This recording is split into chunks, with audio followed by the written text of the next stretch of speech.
Thank you very much, ladies and gentlemen, and welcome to our program. And now, I would like to present the star of our program, Don Wilson.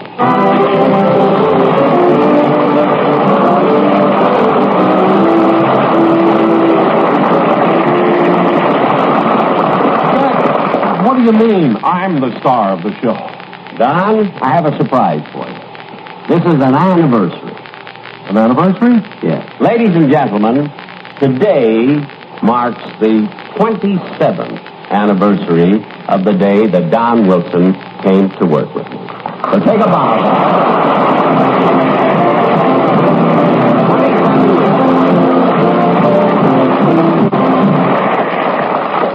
And Don, I want to tell you that in your honor, we are devoting the entire program to you.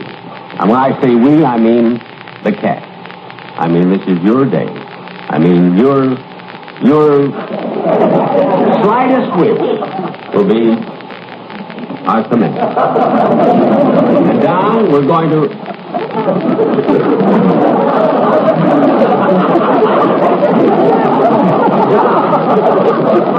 John, you're crying. Yeah, I can't help it, John. The way those tears are running down your chins, it looks like your ear. Looks like he's irrigating something. John, please, stop sniffling. Well, I think I'm all right now, Jack. I just can't help getting a little emotional when I realize you've been with me for 27 years. No, Don, you got that wrong. No, I haven't been with you. You've been with me for 27 years. You've been with me. To think, when I came on this show, it was down, but because of my personality... Because of my personality and showmanship, I raised it to the pinnacle of success. Wait a minute, Don. Now, wait a minute. It wasn't easy, and there were a lot of setbacks. But every time the show was down, I brought it... Wait a minute, Don. The show was not down. It was never down. So stop making things up. Anyway, I'm not going to argue with you because this is your day. Open the curtain, will you please? Jack, a throne? Yes, Don. This is your seat of honor. Now, wait a minute. Wait a minute, Don. Wait a minute before you go over there. Oh, gentlemen, will you bring everything in, please? Oh, Jack! Here you are, Don. There's the scepter. And here's the crown. Yeah, look. I think you ought to tilt it a little bit. You look like Humpty Dumpty. There you are. Now, you see, you look sporty now. Jack, do I have to wear this crown? It's heavy. Yes, Don, you have to wear it and this robe all through the show. Yes, sir. Okay. Now, wait a minute. Wait. Music, please.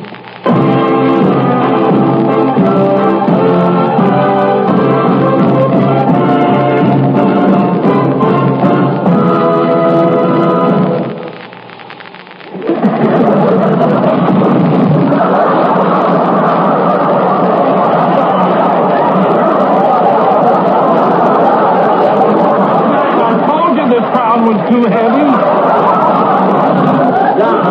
Don, the weight that broke this throne didn't come from your head, believe me. Will you help me lift King Arthur in his round stomach? Right up. That's it. I'll just put something in so he can sit down. Jack, I'm terribly sorry. That's all right, Don. It wasn't your fault. Now, just sit down. Sit right here. Now, Don, we have some beautiful gifts for you. For another surprise. I know how much you love fishing, so we have a very beautiful rod and reel for you right here. Oh, Jack. And for your hunting trips, a lovely shotgun right here.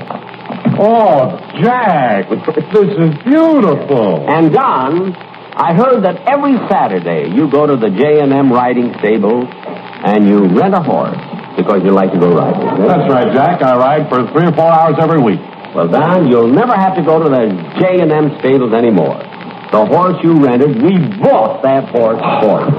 And it's your own. You'll be able to ride him as much as you want. Your own horse. Will you bring on Don's horse, please?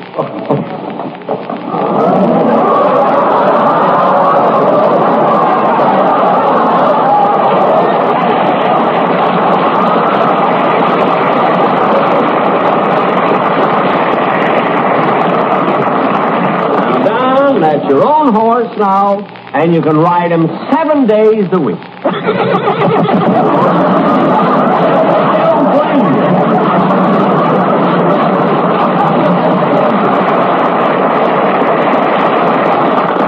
Now, Don, Your Majesty, I have another surprise for you. The quartet that you discovered and introduced on my program 17 years ago is here to pay tribute to you tonight. The Sportsman Quartet.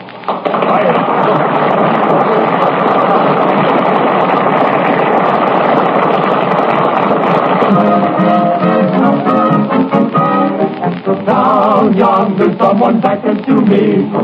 Down yonder, that's where I want to be. I seem to be erasing memory between the matches and the Robert E. Lee. On the shore, I miss you more and more. Every day, my sunny land. You're simply Don Wilson. It's a comedy here. And he's funny doing any old thing. He's sick in the middle, just like a bass fiddle. He'll do his best to be King Don Wilson. There's no one around, sir, like our band announcer. So hail to Don Wilson, our king.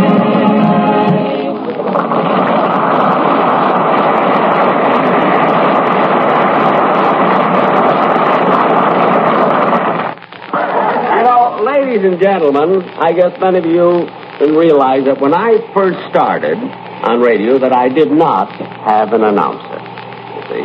And when Don first came with me, well, I'm getting ahead of my story. You see, 27 years ago, when I started on commercial radio, my first sponsor was the Universal Corset Company. And I remember their slogan, "Gather unto you what is yours."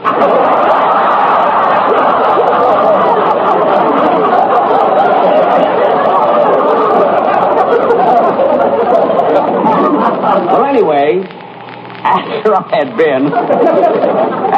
been on this program for 10 or 12 weeks, the sponsor called me and said it was very important. He wanted to see me. So I rushed down to his office.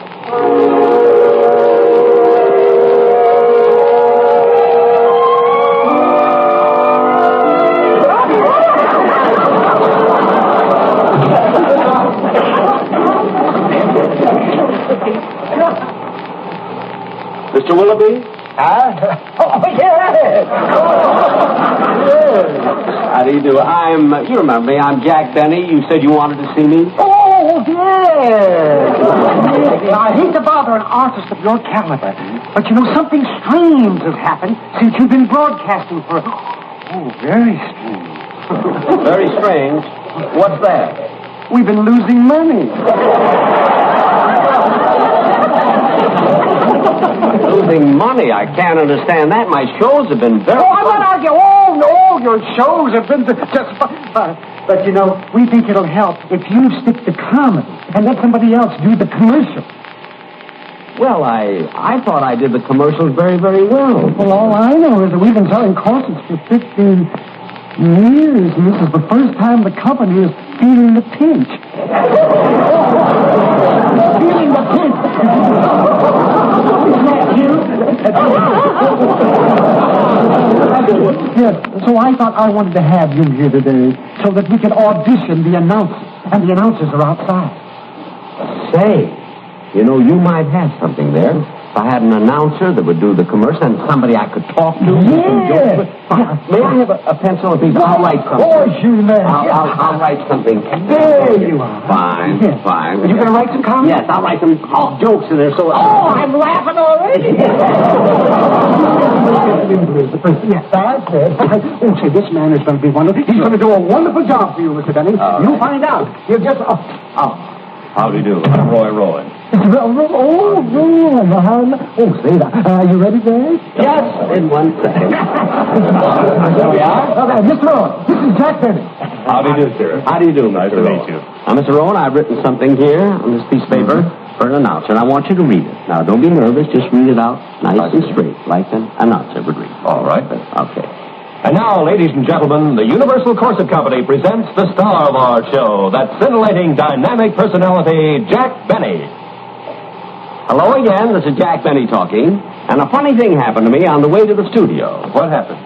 Well, I was walking down the street, and I passed a 17-story building, and a fellow fell from the top and fell right down to the ground. So a policeman walked over and said, "What happened here?" And the fellow said, "I don't know. I just got here myself." What happened after that, Mr. Benny? Pardon? What happened after that? Oh, well, then after that, I kept walking down the street, and a panhandler stopped me. Panhandler stopped you? Yes. And he said, "Gee, I haven't had a bite in over a week, you see." So I did it. What did you do after that? Oh, this is fine. You don't have to read me more. Just wonderful. That's fine. Wasn't he nice? Oh, wonderful. Say, this boy's good, boy. You just wait out there, and we'll call you. Mr. Willoughby, he was awfully good. I mean, such a beautiful Yes, He was wonderful, yeah. Say, would you send in the next gentleman, please? Oh, he was commercial. Oh, yes. How do you do? I'm Bill Baldwin. How do you... Just have a name. This is Jack Benning, Mr. Baldwin. How do you do, Mr. Benny? How do you do, Mr. Baldwin? Now, Mr. Baldwin, I've written something here for announcer. I just want you to read exactly what's written. You know, just speak out. Don't be nervous or anything. Fine. Okay. Thank you. And now, ladies and gentlemen, the Universal Corset Company presents the star of our show. That scintillating, dynamic personality, Jack Benny. Hello again. This is Jack Benny talking. And a funny thing happened to me on the way to the studio. What happened? Well, I was walking down the street, and I passed a 17-story building, you see, and a fellow jumped off from the top and fell down to the ground. And a cop walked over and said, "What happened here?" And the fellow said, "I don't know, I just got here myself." And what happened after that, Mr. Benny? Well, then I kept walking down the street, you see, and a panhandler stopped me, and the panhandler said, Panhandler stopped Yes, you? the panhandler stopped me, excuse me. And he said, "Gee, I haven't had a bite in over a week." So I did it.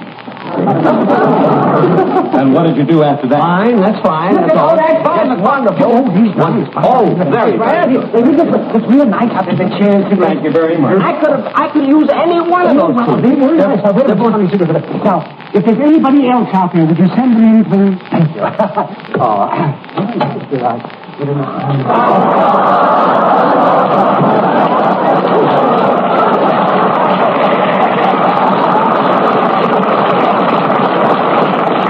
How do you do? And your name, may I? Don Wilson. Mr. Wilson? Very well. How do you do, Mr. Wilson? This is Jack Benny, Mr. Wilson. How do you do? How do you do, Mr. Wilson? Now, Mr. Wilson, I just want you to read here what's on this paper. That paper? Yes, it's something I just wrote. Now, just read it, and don't be nervous. Just read what's on this paper. Well, all right. Ladies and gentlemen, the Universal Corset Company presents the star of our show, that scintillating, dynamic personality, Jack Benny. Hello again. This is Jack Benny talking, and a funny thing happened to me on the way to the studio. What happened?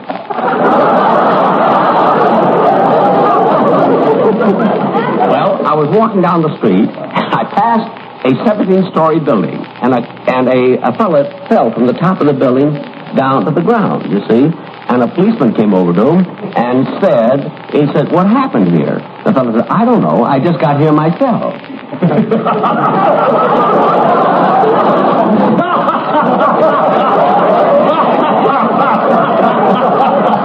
What happened after that? that, Mr. Benny? Well, then I kept walking down the street to see further, and a panhandler stopped me. The panhandler stopped you? Yeah. And he said to me, he says, I haven't had a bite in over a week.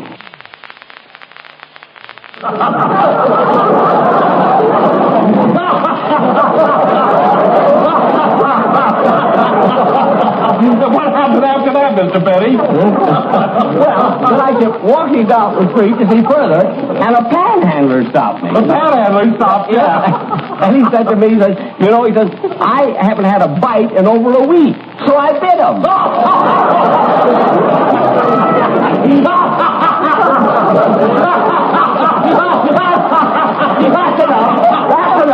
That's enough.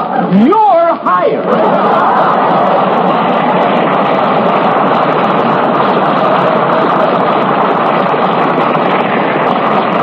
The guy I want, Mr. Willoughby. He's hired. What for?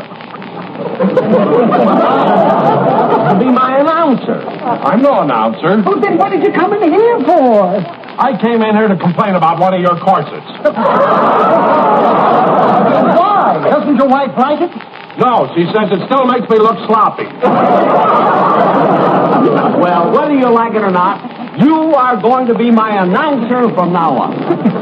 John protested, but I assured him that I could make him into a great announcer. I explained that there was work to be done, but he shouldn't worry about it and just leave everything to me. The first thing I did was to take him to an elocution school.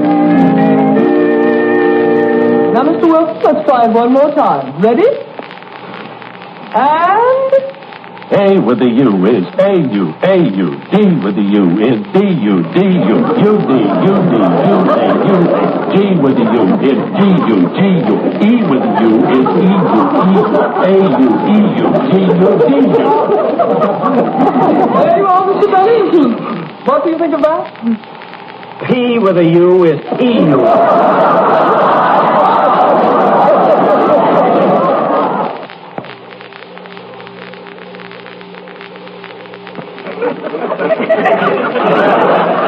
Perhaps you should try it with pebbles in his mouth. It might help. Pebbles? Take a mouthful of these, please.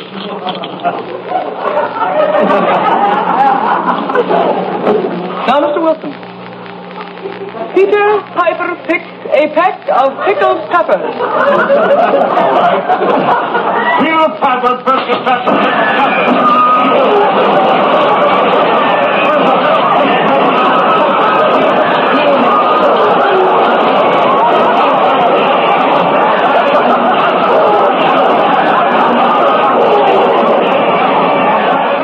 Don continued elocution lessons, even though he shot 3 teachers. Don's voice improved immensely, but because of his size, his movements were very awkward. So to give him poise, I enrolled him in Sergei Finsky's dancing school. Oh, Mr. Benny. Mr. Benny. Hello, Mr. Benny. Well, Sergei Finsky. How is Don Wilson coming along with his dancing lesson? Oh, fine. Mr. Benny, I would say that Don is about the best ballet pupil I ever had. Ballet? But I brought him here just to teach him a little poise.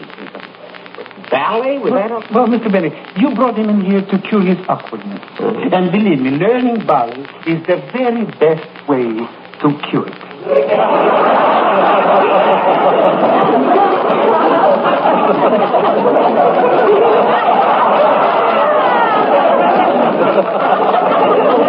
I know, but ballet, I can't imagine Don, doing ballet. I don't know, I've got to see this. Well, I had a little difficulty with him at first, But now, Mr. Benny, now he's coming along beautifully, really beautiful.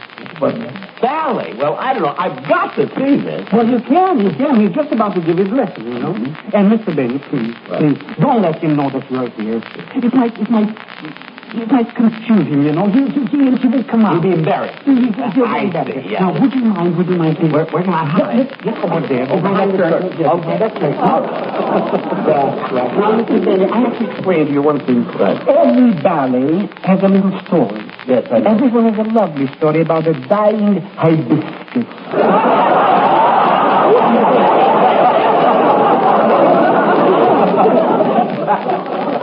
This ballet is the dying hibiscus? I see. Excuse me? Yes, yes. You?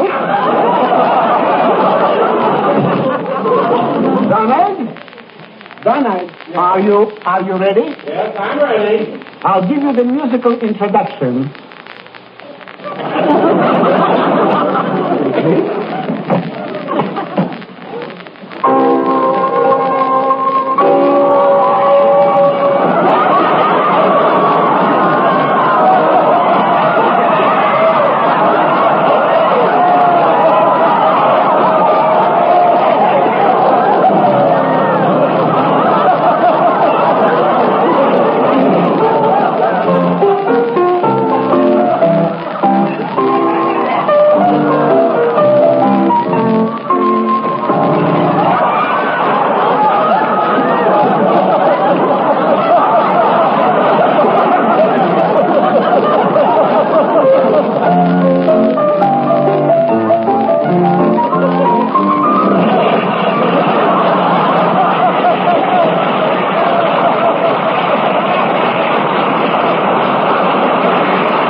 That's the story of how I found Don Wilson.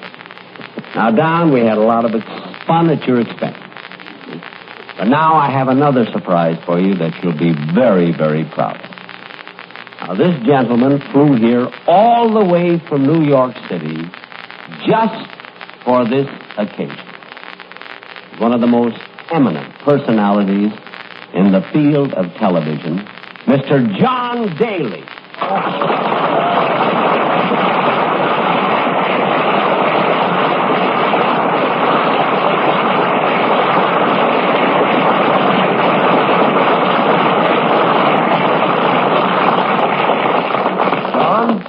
On behalf of the radio and television industry, it gives me great pleasure to present you this plaque. I should like to read the inscription.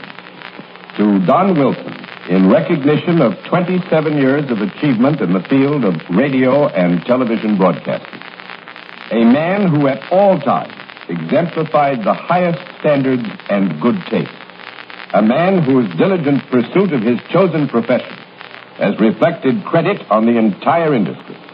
His achievements are especially noteworthy when you consider that he came to the Jack Benny program when it was down, and he raised the standard. Wait a minute. We're not going through that. My show was not down. My show was never down. Jack, what are you talking about? It was down. It was not. I thought it was down. You keep out of this. My show was not down. It was too down, Jack. Now, I earned that plaque and I want it. Oh, you want it, hey? Yes. All right, brother. You're going to get it. This is the last time I'll ever honor anybody on my show.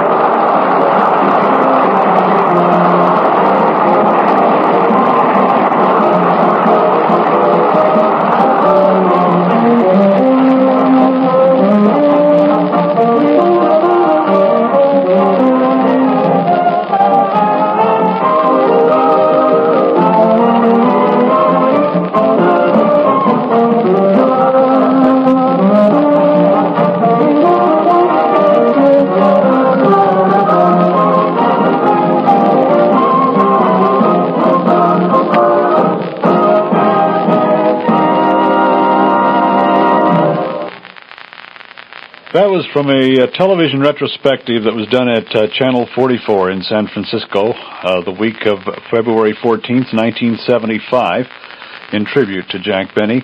And Don Wilson was the host of that whole week of television and film spectaculars. And, of course, the The date of the television show originally, I don't know, but it had to be sometime in 1961 because they were celebrating Jack's 27th year, or Don's 27th year with Jack on that filmed program. So it had to be from somewhere in 1961. You're listening to Don't Touch That Dial from KCSN Northridge, and we will be right back right after these messages. Hello, Cinderella. Oh, fairy godmother. Did you meet the prince last night at the ball? Yeah, what a dude. Why, he's the biggest catch in the kingdom. He sure tried to catch me. I lost a shoe running away from him. Get the door, will you? I gotta get this fireplace cleaned.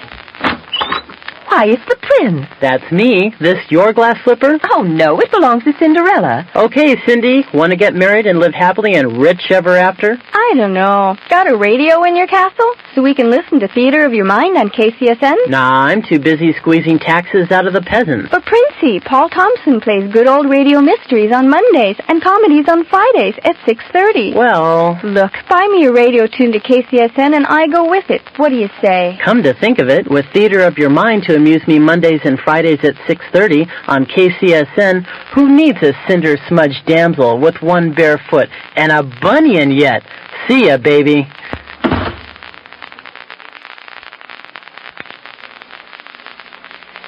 And welcome back to Don't Touch That Dial. My name is Bob Lyons. If this is the first time you've ever joined us, welcome aboard. We do this every Sunday. We don't pay tribute to somebody every Sunday, but we do play old-time radio every Sunday, trying to bring back the golden days of radio and let some of the younger folks know what it was like listening to radio back in the better years, as we say.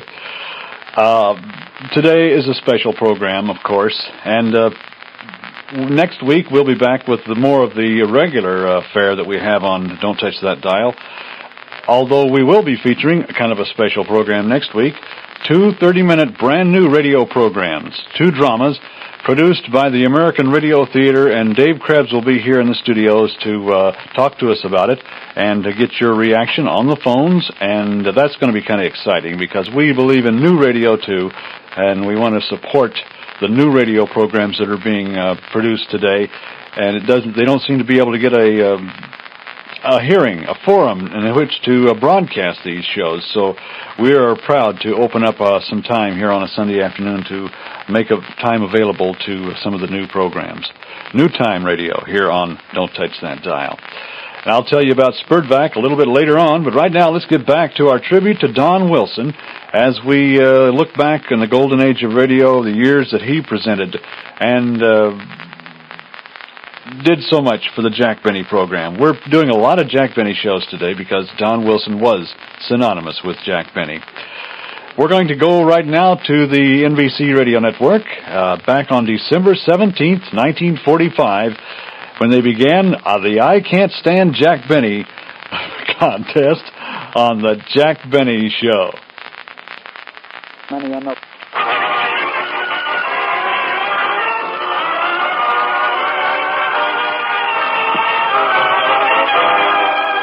The Lucky Strike program starring Jack Benny with Mary Livingston, Phil Harris, Rochester, Larry Stevens, and yours truly, Don Wilson.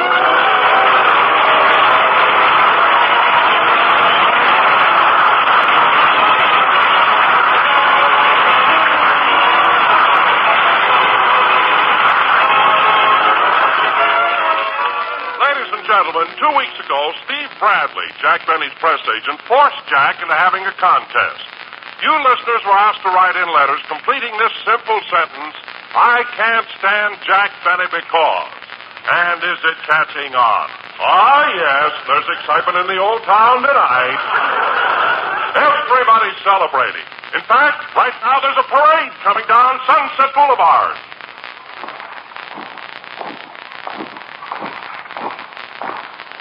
We're turning down the street where Jack Benny lived.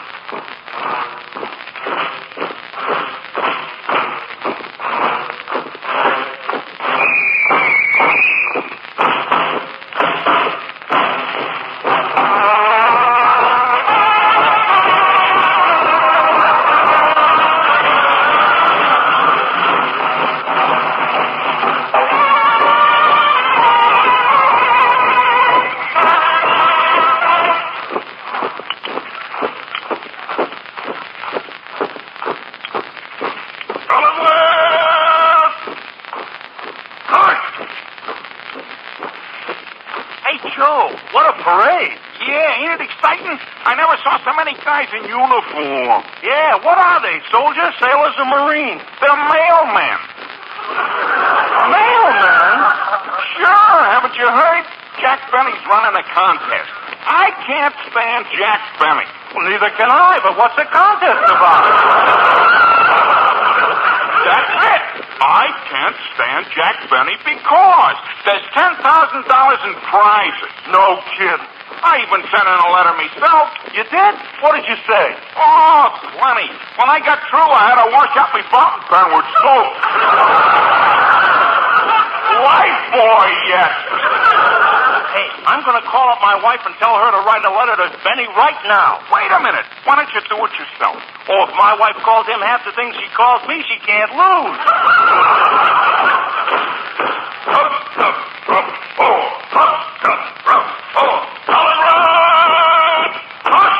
Hey, look.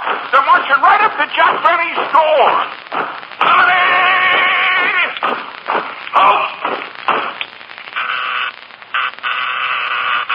Hey, Jackson, there's the doorbell. I heard it, Phil. Rochester, answer the door. I can't move, boss. The ladder's up to my knees. The ladder isn't so high. It ain't there. I'm sitting on a horse.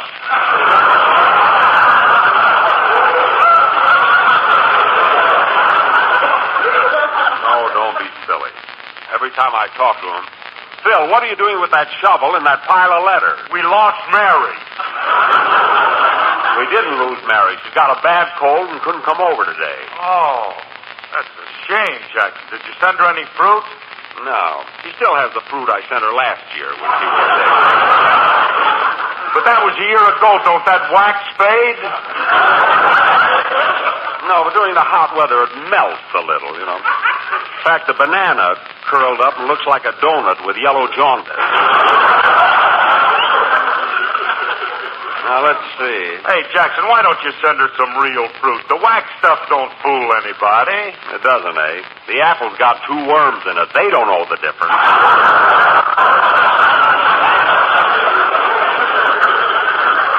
So why should I work? I'm coming. Gee, how am I going to get to the door with all those letters? Maybe I better put on my snowshoes. Good thing I didn't leave them in Yosemite. Oh, what is it, Rochester? On the way back from the door, squeeze through the kitchen and bring me a glass of water. Okay. I'm coming.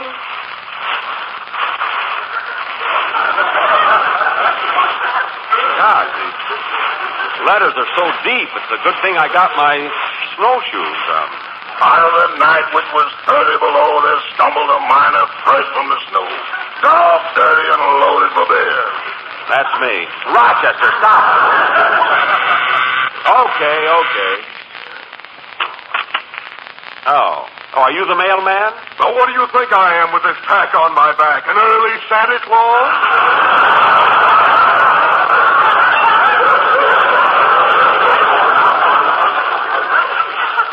I never saw a guy that does so many things. You and your contest. Well, can I help it if so many people can't stand me?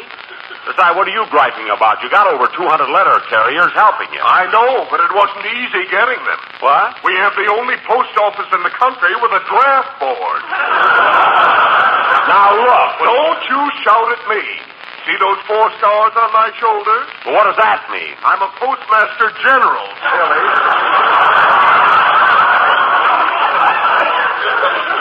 I knew I shouldn't have asked him. Now, look. Will you please stop with all this... Quiet. A message is coming in on my walkie-talkie.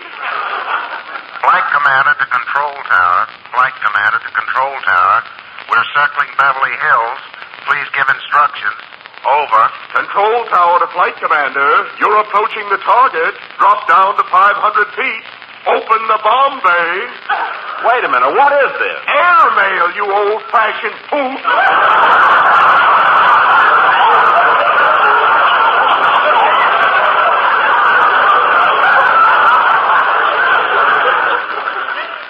Look, General, do me a favor, will you? I drained all the water out of the swimming pool. Put the letters in there. The house is full. Very well. Thank you, General. Oh, now what? You forgot to salute.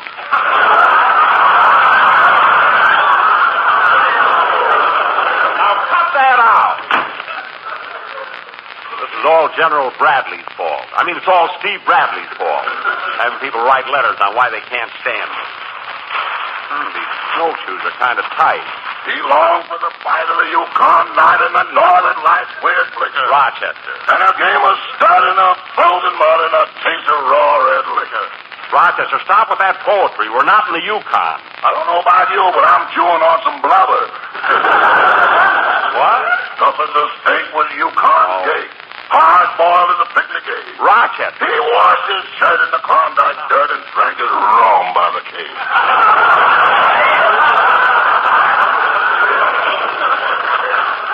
Rochester, just send to the mail. We still have thousands of letters to read. Hey, Jackson, here's a letter. Listen to this one. I can't stand Jack Benny because he charges $2 an hour to play his violin at weddings. What? Signed Tommy Manville. Well, that's how it is when you work for one man too long. Now, let's not get these mixed up. Well, Mr. Benny. Oh, Larry, I didn't see you with all these letters around here. When did you come in? Yesterday. Oh. You better read your way to the window and get some air. I can't stand Jack Benny because he won't pay Rochester more money, because he won't give him a night off, and because he won't... Rochester, stop reading those letters. I ain't reading, boss.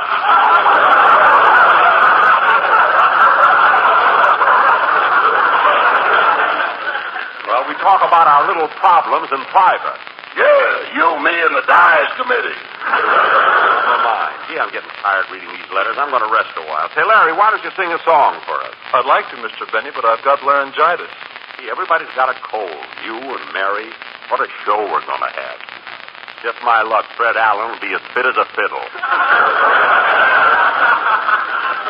I'm sorry you can't sing today, kid. It wouldn't make any difference, Mr. Benny. I was going to sing I'm Glad I Waited for You, but Mr. Harris' band can't play it. Phil, why can't your band play I'm Glad I Waited for You? Don't rush us. We got to take these songs in order.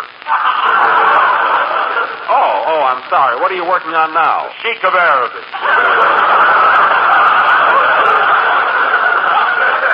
What? It's a great song, Jackson. It goes like this.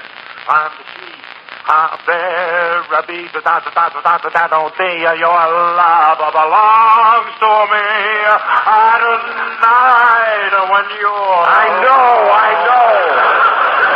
know how it goes. He wanted to march along in the sledge with a team of husky hounds. Quiet!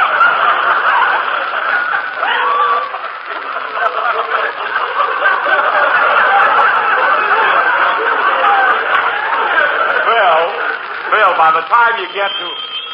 Oh, there's the phone. Hello? Hello, Jack. This is Don Wilson. Oh, hello, Don. How are you? Bad as ever, thank you. Don't thank me. You're the only man I know that goes into a butcher shop, buys a side of beef, and the butcher says, shall I wrap it up or will you eat it here? Now, look, Don, I'm busy with my contest mail. What do you want? Well, the reason I called you, Jack, is because I'm going on a local broadcast today, and I want you to listen in. Oh, sure. We'll all listen. I'm going to tell a few jokes, and I'd like to try one out on you.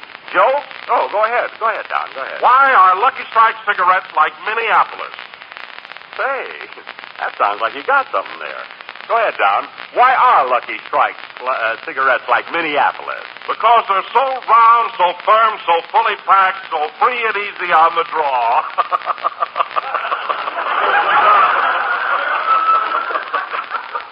What? Don't you get it, Jack? No. Well, now wait, I'll make it easier for you. Lucky Strikes are like Minneapolis because they're made of the finer, the lighter, the naturally milder tobacco.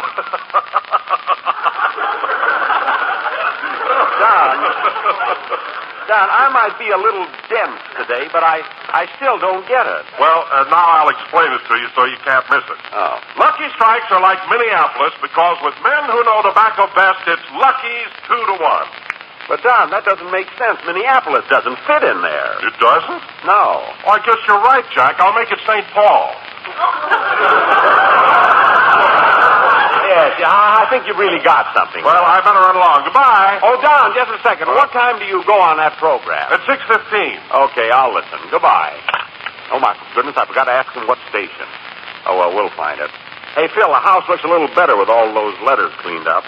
You know, as soon as we get through, I've got to go out and do some more Christmas shopping. Say, Jackson, I got a swell present for you this year.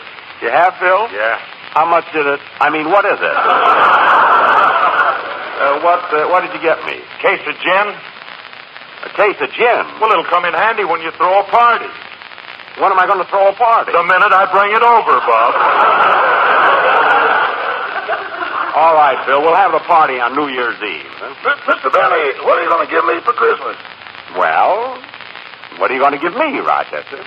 You tell me what you're going to give me. No.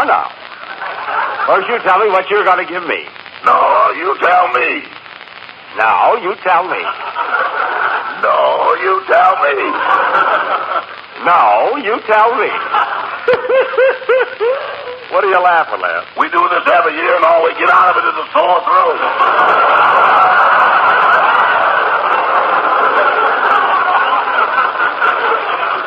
Well, don't worry. I'm going to buy you a nice gift.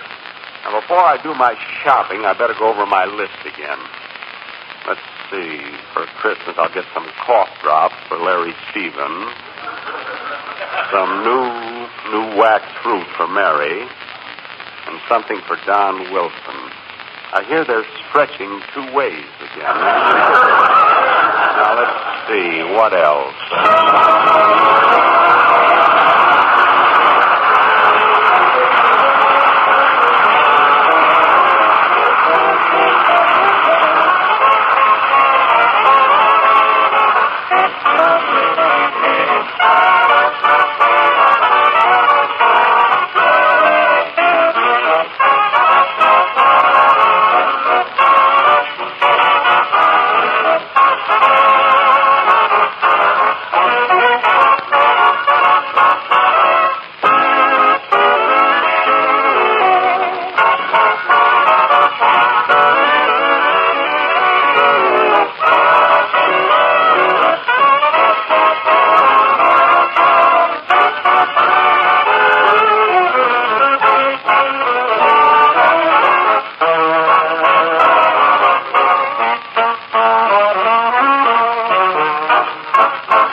Now, let's see. What else do I have to get? I'll get it, Rochester. Hello? Hello. Is my daddy there? Your daddy? Oh, is this Phil Harris's little girl? Yes, is this Mr. Benny? Star Stage, Green Radio, will drive children to school at 20 cents a trip.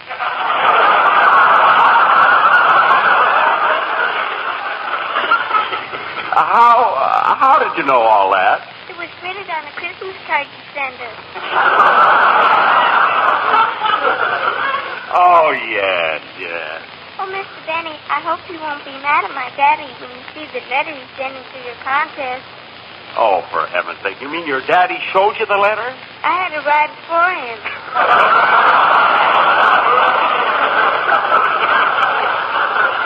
Well, I should have known he couldn't do it himself. Can I talk to my daddy now? Sure, sweetheart. Just a minute. Phil, your little girl's on the phone. Thanks, Jackson. Hello, baby. So, hot shot. What did you call me for, honey? Well, Daddy, I don't know what to buy you for Christmas.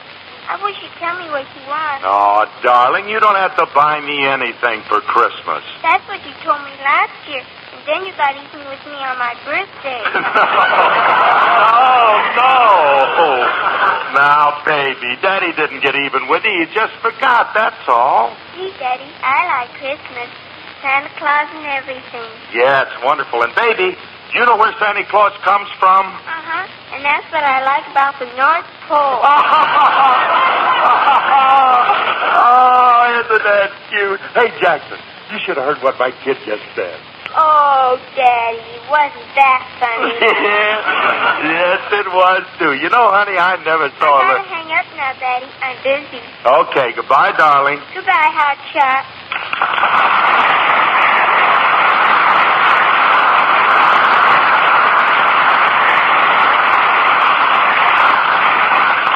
Oh, gee, what a sweet kid. It sure is, Jackson. You know, it's wonderful being a father, especially when your kid is just starting to school. You know, I come home at night, sit her on my lap, and watch her do her homework. Yeah. You'd be surprised what you can learn that way.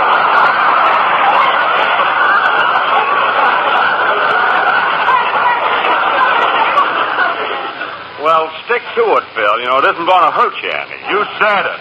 I've learned plenty. Hey, Jackson, you know what a period is? Certainly, a period is what you put at the end of a sentence. And it's also a dot over a nine.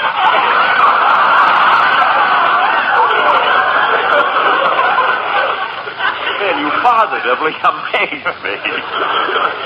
Now, let's get the rest of these letters out of the way. I say, Phil, take all these letters that you've been opened here and put them in the corner. And I wish you'd try... Oh, boss.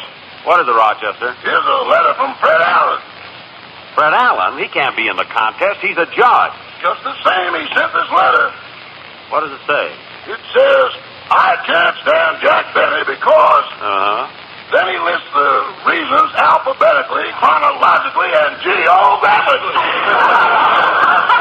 Geographically? Yeah, he can't stand you any place.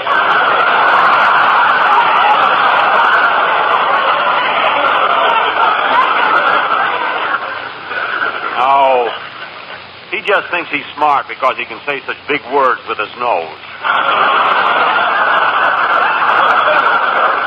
He's awful. Stop, Jackson, stop. You just don't like him because he's a great comedian. That has nothing to do with it. And listen, Phil, all week long you've been sarcastic just because I was the only one invited to Ronald Coleman's house last Sunday for dinner. I still don't believe he sent you an invitation. Well, you can go and look at it again. It's framed over the fireplace. Not only that, I'm having the Colemans over to my house next Sunday. You are? Yeah. I think I ought to invite their friend from England, Mr. Wellington. He was a guest at their house, too. Hey, Jackson, you promised Don Wilson you'd listen to his program. It's getting late. Oh, yeah. What time is it? I don't know. The little hand is straight down and the big hand is bent over.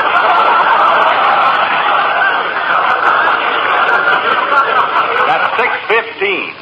Phil, why don't you learn how to tell time? I tried to, but it always keeps changing. No, well, I better listen to Don. Rochester, turn on the radio. We want to hear Don Wilson. What station is it? He forgot to tell me. Try to get it anyway. Okay.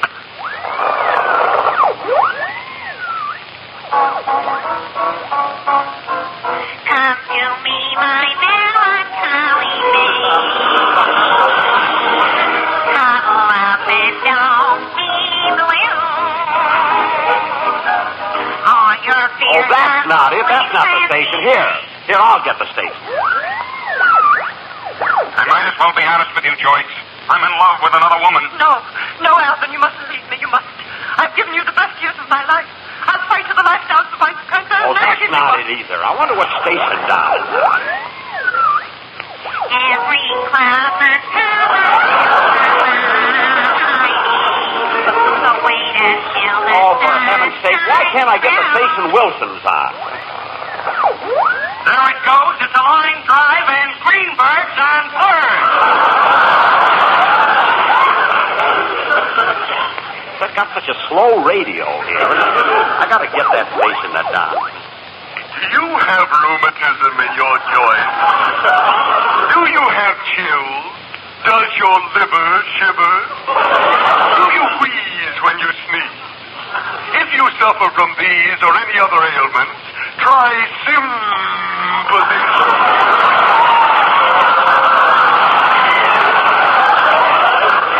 Remember, folks, sympathy spelled backwards is your tetanus.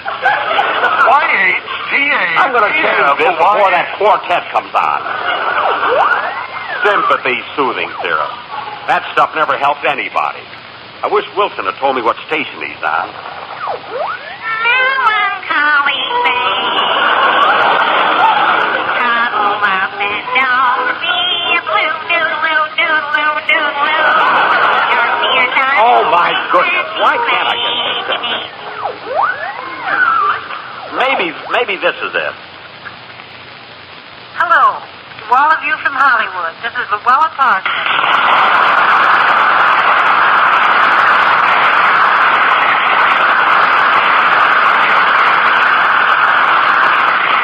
That ain't the station, Jackson. Well, I want to hear this anyway. Luella might have something nice to say about me. Here's my first important news from the film capital tonight. Lana Schlagenhoff, who used to go with Tyranno O'Reilly, was seen at the Macama with Gregory Permasad. They were dancing cheek to cheek to the exotic music of Xavier Shapiro.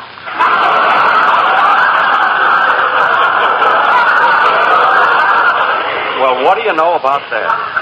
Just heard that Bing Crosby and Bob Hope's next picture is The Road to the La Brea Tar Pit. Well, they've been everywhere else. I got to see that.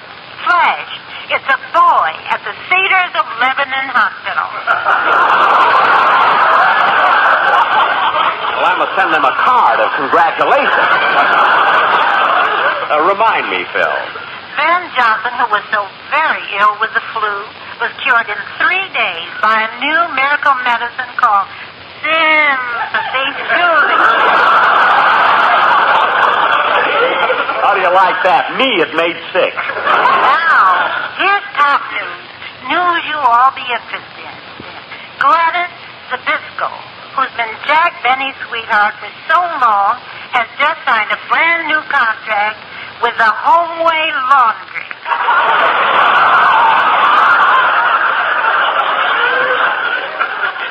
Oh, boy, she passed her tub test.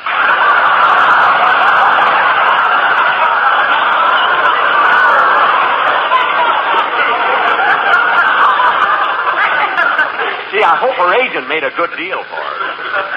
And speaking of Jack Benny, his contest has brought thousands and thousands of letters from every state in the Union. Well, almost every state. Maine and Vermont are still holding out. That shows what she knows. They hate me there, too. That's all for now, but don't forget that starting next week, my own program for Woodbury will be increased to 15 minutes. So be sure to listen in to all the latest news from Hollywood. This is Luella Parsons saying good night.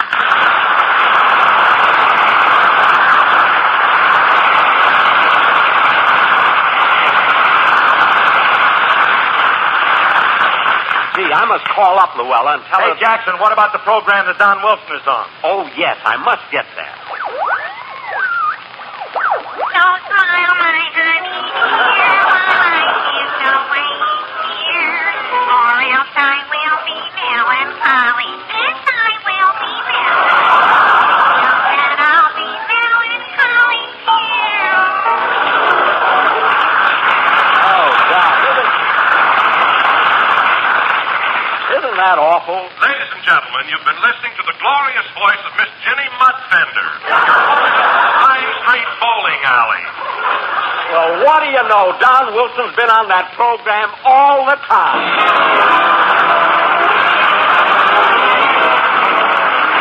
Ladies and gentlemen, the contest will end at midnight December 24th, so be sure to get your letters in before then. Just complete this sentence. I can't stand Jack Benny because, in 50 words or less, and mail your letter to the Jack Benny Contest, Hollywood 28, California. The first prize will be a $2,500 in victory bonds. The second prize, $1,500 in victory bonds. The third prize, a $1,000 victory bond. And there will be 50 additional prizes of $100 victory bonds each. Remember, all you have to do is complete this sentence, I can't stand Jack Benny because, in 50 words or less, and mail it to the Jack Benny Contest, Hollywood 28, California. That's the Jack Benny Contest, Hollywood 28, California. Our board of judges will include Goodman Ace of the Easy Aces and Peter Lorre. He frightens me. And the supreme and final judge will be the Honorable Fred Allen. He frightens Peter Lorre. The decision of the judges will be final, and all letters become the property of Jack Benny, including the rights to publish. This contest is open to everyone except the employees of the American Tobacco Company, its agents, and the National Broadcasting Company. It is also subject to all federal and state laws and regulations. In case of a tie, duplicate prizes will be awarded. Well, thank heavens that cleans up all these letters until the mailmen get here tomorrow. Say, Phil. Yeah, Jackson? I'd like you and all the gang to come over to dinner next Sunday night. You know, I'm having the Ronald Coleman. Oh, gee, thanks, Jackson. I'll be there. And remember, Phil, when we're having dinner, watch your P's and Q's. You know what I mean. Oh, sure. When you give me the Q, I'll pass the P's. Oh, Filthy, what a shame you haven't got laryngitis, too. You W. You said, I'll bet Mary's glad she didn't have to hear that joke. Good night, Dow.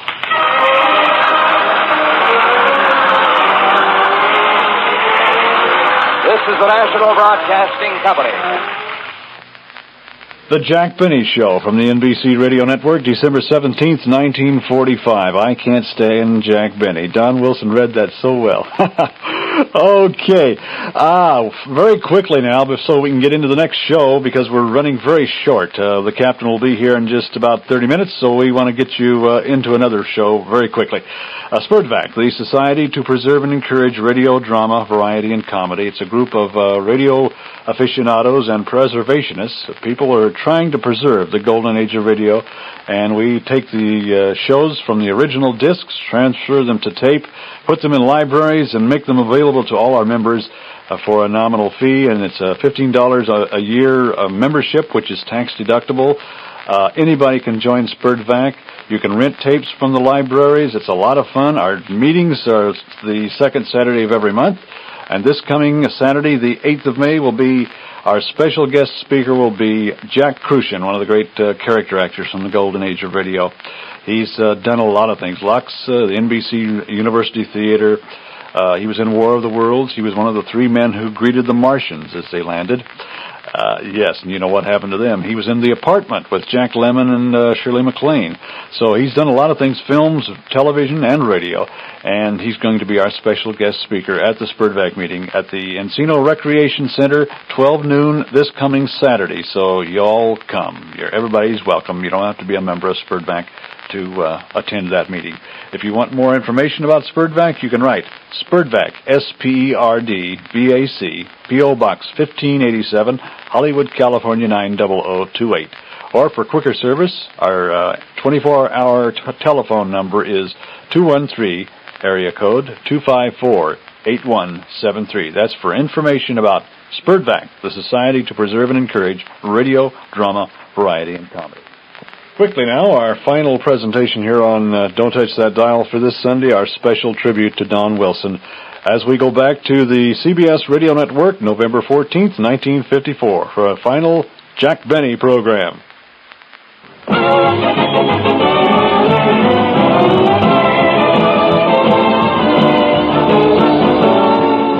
The Lucky Strike program starring Jack Benny with Mary Livingston, Rochester, Dennis A., Bob Crosby, and yours truly, Don Wilson.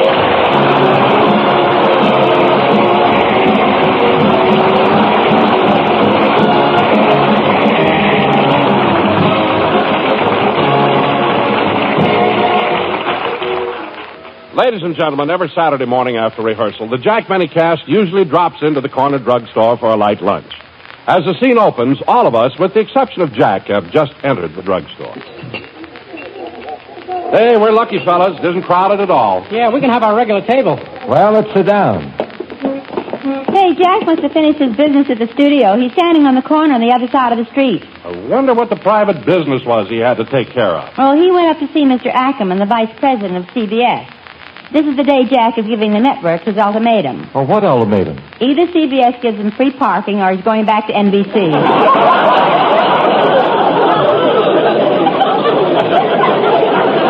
That'll never work. Oh, Well, why not? That's why he left NBC in the first place.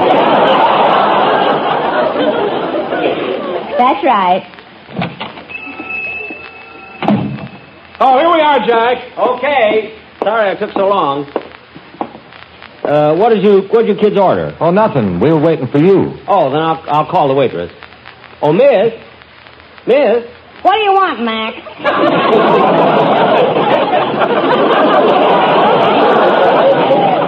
We'd like to order some food. Do you have a menu? Yeah, here. Thanks. Now, let me see. Hey, wait a minute. This is the menu from the Brown Derby. I know. The stuff on ours would turn your stomach. Say, look, miss, all I want is just an egg sandwich and a glass of milk. I'll have the same. Okay. Now, Miss. What do you want, calf-on boy? Now, wait a minute, Miss. Maybe I have to take those kind of insults when I'm on the radio, but I don't have to take them from you. Gee, I'm sorry, Mac. I didn't know you were sensitive. Well, I am. You don't have to presume I'm not sensitive just because I'm a big fat slob.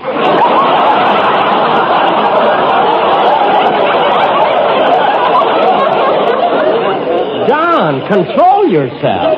All right. Now, Miss, I'd like to order. All I want's a bowl of vegetable soup. Okay. Dennis, what do you have? Well, let me see. Miss, do you have any vichyssoise? No. Well, do you have any escargot sauté en vin rose? No.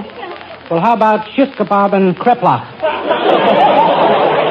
No. Dennis, this is only a drugstore. Why are you ordering things like that? I wanted to know I've been around.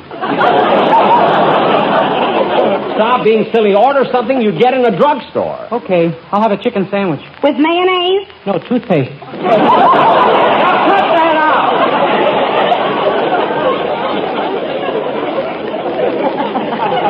Liz, just bring him a chicken sandwich, that's all. Now go get the food. Okay, Mac. I'll be back in a flash with the trash.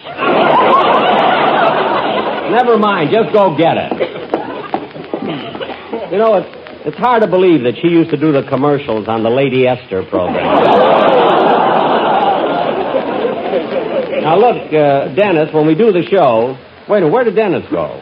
I don't know. Oh, there he is, over by the jukebox. Hey, look, I got one of my records here. Well, why don't you play it, Dennis? I can't. I haven't got a nickel.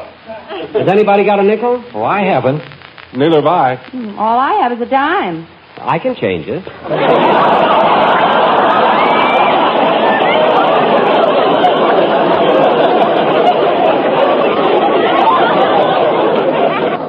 Say, Bob, I've been meaning to tell you how much I enjoy your CBS television show. Oh, me too, Bob. Yeah, same here. You know, Bob, I watch your shows every afternoon, and they're very good. Well, thanks, Jack. But I have a little suggestion, you know, just a little constructive criticism. I thought that if you got a comedy guest star occasionally, you'd get... you'd get more laughs on the program. Yeah, but, Jack, we don't go in for guest stars. Mine is sort of a homey show.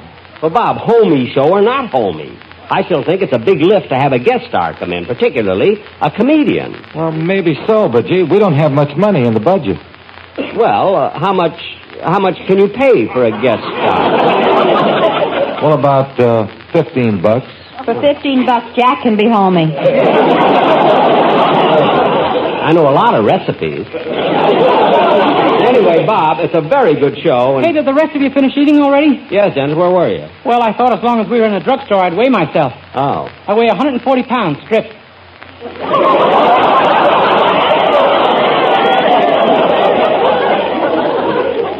Stripped? I took the weighing machine into the phone booth.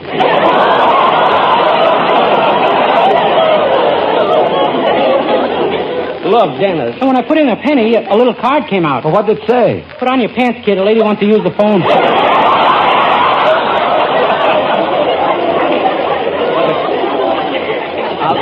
Dennis, stop already. Will you stop being silly? Oh, he's not being silly, Jack. Sometimes those things just happen by coincidence. Oh, sure. Well, that's the truth.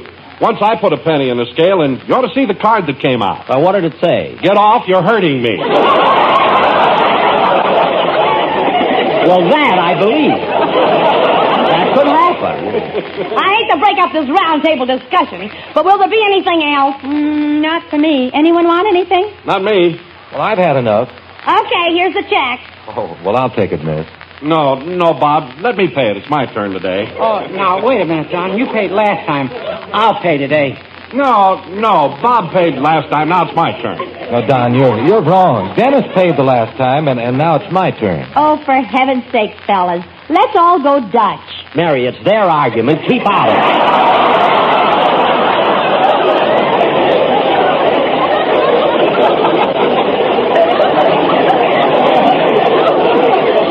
Doesn't concern you. Hey, Blue Eyes, how come you never pay a check? Did you take a pledge or something? For your information, miss, it just so happens that the last time I picked up the check. You had to. You were alone. That has nothing to do with it. Oh, miss, I'll pay it. Here, keep the change. Thanks. I got a car outside. Anybody want a lift? Oh, not me. It's such a nice day. I'm going to walk. Oh, say, Don, I've got to go over and see my brother about something, and say, you pass Bing's house on your way home, don't you? Yeah, Bob. Well, would you mind dropping me off at his gate? Look, I'll drive you right up to his door. No, just drop me at the gate. I'll take a bus the rest of the way. Gee, he must have a big place. Well, so long, Mary. So long, Jack. Bye, So long, Bob. so long. See you at the show. Yeah, so long, Don. See you later. Gee, it's still early and the weather's so nice. I think I'll go out and play 9 holes of golf. Mary, that's a wonderful idea, and I'll join you. Can you drive me by the house? I got to pick up my golf clubs. Sure, my car's right in that parking lot. Good. You get the car, meet me at the corner. I want to get a newspaper. All right, see you in a couple of minutes. Okay. Gee, that Bob Crosby's a nice guy. Imagine him giving the waitress $1 tip. Gee, I'll bet it made her feel good. I got a thrill out of it, and I was only watching.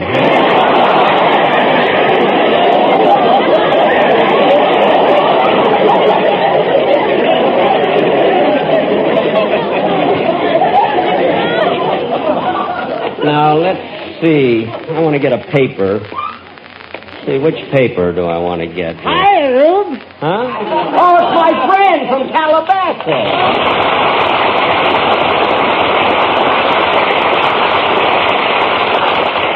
Well, gosh, I haven't seen you in nearly a year. Well, tell me, what are you doing here in Los Angeles? I came to get some supplies from a farm. I just bought an electric milking machine. You need an electric milker for your car? Yeah, it's kind of hard to squeeze out a living by hand. Ain't that a humdinger? Heard it on a homie show the other afternoon.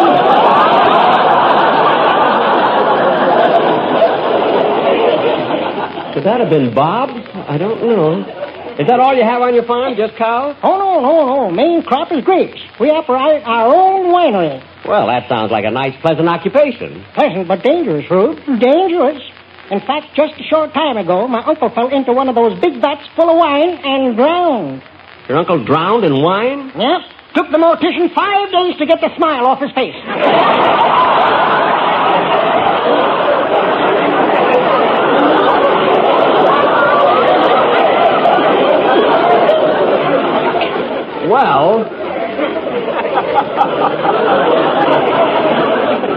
Well, I can't understand how... Oh, I'm sorry. That car is honking for me. I gotta go now. Nice running into you. Goodbye. So long, Rube. So long, so long.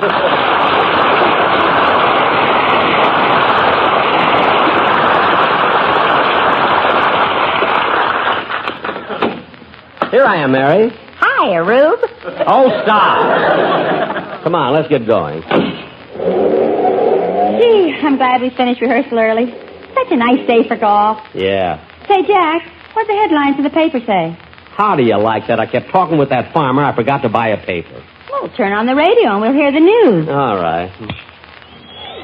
And now for another news item. Professor Thaddeus Lambert of the University of Southern California has found a successful solution to the smog problem in Los Angeles.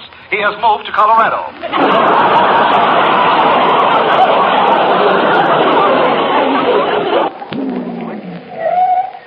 Well, here we are, Jack. Run in and get your clubs. Want to come in the house for a minute, Mary? No, I'll wait out here in the car. Okay. Show you my etching.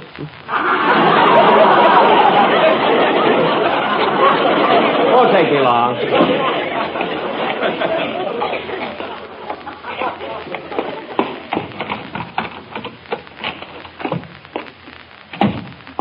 Is that you, Mr. Benny? Yes, Rochester. Would you like me to fix you some lunch? No, thanks. Wait a minute, Rochester. What are you doing with my violin? I'm going to put it back in the case. That violin's been lying around ever since you went off the air last June. That long? Uh-huh. In fact, it's got mold all over it. Well, did you wipe it off? No, sir. Why not? Boss, mold makes penicillin, and that thing needs all the help it can get.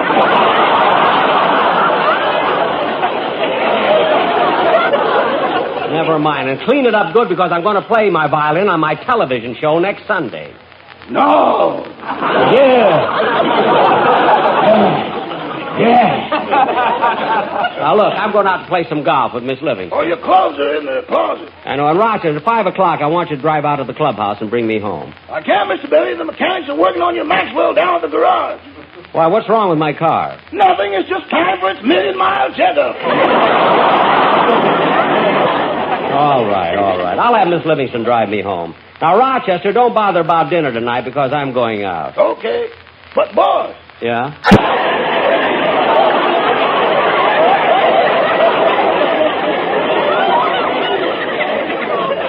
Well, don't look at me as though I'm stupid, Polly. You didn't know yourself for nearly a year.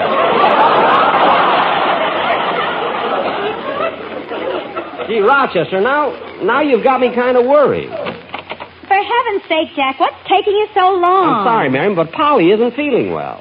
Oh, that's too bad.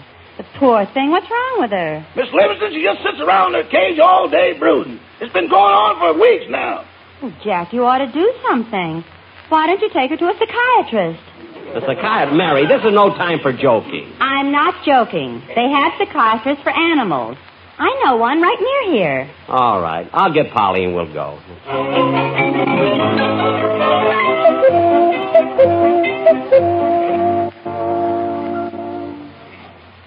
Jack, here's the doctor's office. You go with Polly, and I'll wait outside in the car. Okay.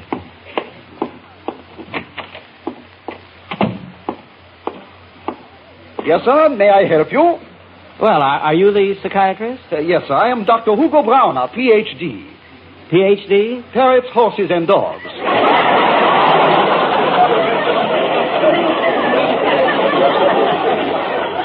Those are my specialties, but I take care of all animals. Oh, well, I've come to see you about my parrot here. I think she has some sort of a complex. Well, what seems to be wrong with the little lady? Well, she's very melancholy lately, and today I gave her a coconut, and she tried to hatch it. Could it be possible that birds long for motherhood? Oh, certainly.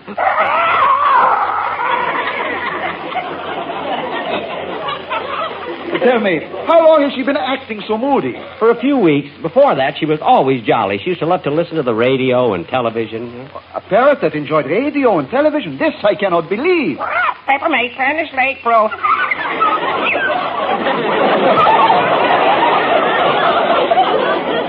I believe. Now, to help her, maybe it would be good if you told me something about yourself. What do you do? Well, I'm Jack Benny. Oh, yes, you look familiar. In addition to yourself, Mr. Benny, how many people come in contact with this parrot? Well, there's my valet, my cast, and my 6 writers. Uh-huh. And what is this parrot's name? Polly. It took 6 writers to think of that?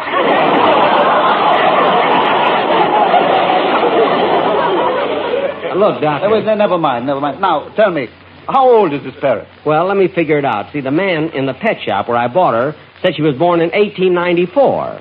That would make her... 39.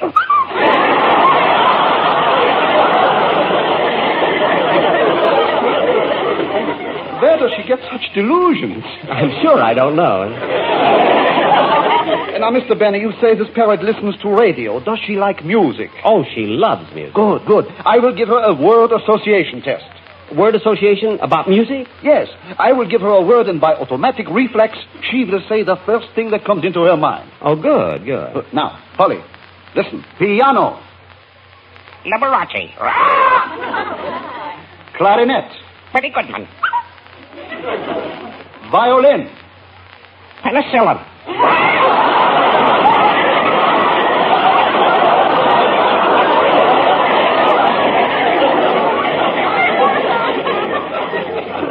That I do not understand at all. It must have been something she heard, you know? Obviously.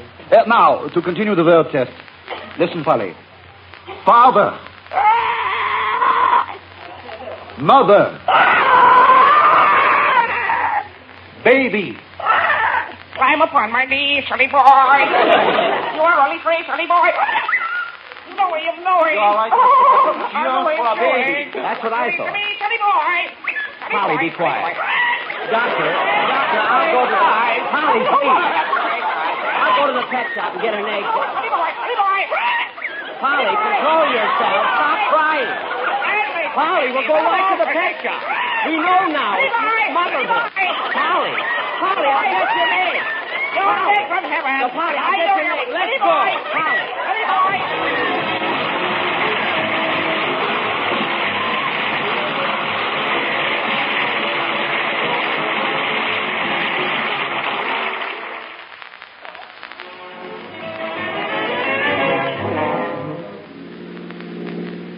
Jack, what did the psychiatrist say about Polly? Oh, she'll be all right. All birds get moody once in a while. It's a shame we missed our golf game, but maybe we can play next week. No, Mary, I'm going to be busy all week rehearsing for my television show next Sunday. Gosh, Jack, are you going to be on television that often? Mary, read that line the way we rehearsed it. Gosh, Jack, are you going to be on television that often? That's better. Good night.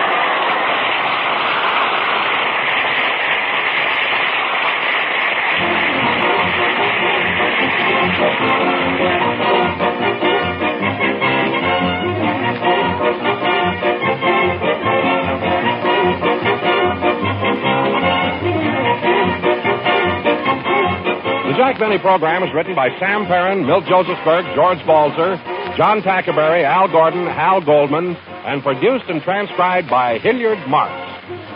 The Jack Benny program is brought to you by Lucky Strike, product of the American Tobacco Company, America's leading manufacturer of cigarettes.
Racetrack program starring Jack Benny with Mary Livingston, Rochester, Dennis Day, Bob Crosby, and yours truly, Don Wilson.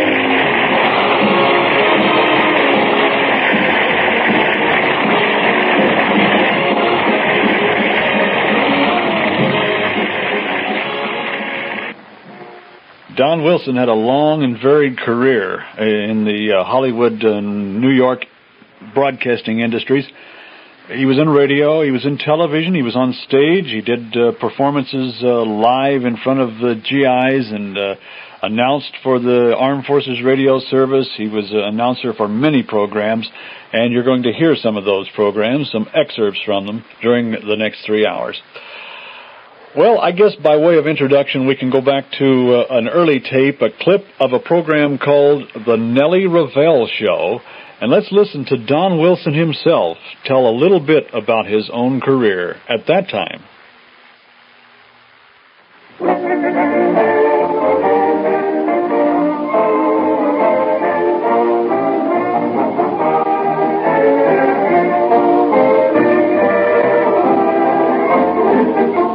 National Broadcasting Company presents Nellie Ravel, celebrated newspaperwoman, raconteur, and interviewer whose inspirational and humorous observations, brilliant newspaper columns, and magazine articles have endeared her to millions. In this series, Miss Ravel brings you the personalities of your radio favorites and better acquaints you with them. She tells you who they are and who they were before they became who they are.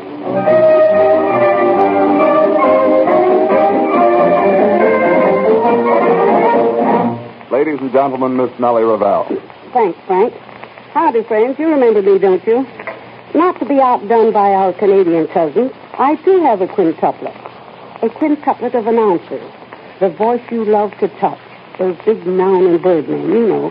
Well, anyhow, we have 5 announcers today. Don Wilson, Don Lowe, Dan Russell, Bennett Brower, and Alwyn Box. And we're going to have another amateur show, and these fellows better be pretty good because that gong is very handy. And my first imitation is... Oh, well, anyhow, my first victim is Don Wilson. Mr. Wilson was born in Lincoln, Nebraska. Was raised in Colorado, where he attended the University of Boulder. Mr. Wilson is 6 foot 2 inches tall and weighs 220 pounds. Has dark brown hair and blue eyes. Round, good-natured face, and admits to 35 years of age. Doesn't look it, though.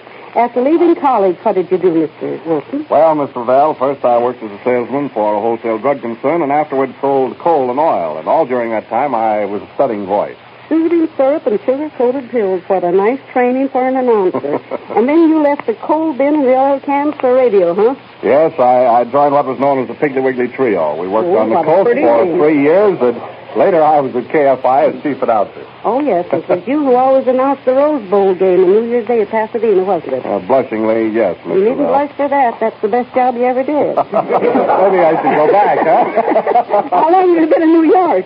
Well, since October 1933. Married? Oh, indeed. Well, since you used to be one of a trio, how about a song? Oh, I can't sing, Mr. Ravel. I haven't sung a note in 6 years. Well, you're the biggest fellow here, and you want to make the most noise. Well, it's noisy, but remember, you asked for it. And I can take it, too. What are you going to sing? The Man on the Flying Trapeze. Play, Harold. Sing, Don. Wouldn't he look good on the flying trapeze? The air with a grain of the this daring young man on the flying trapeze. When I break through, okay, just believe.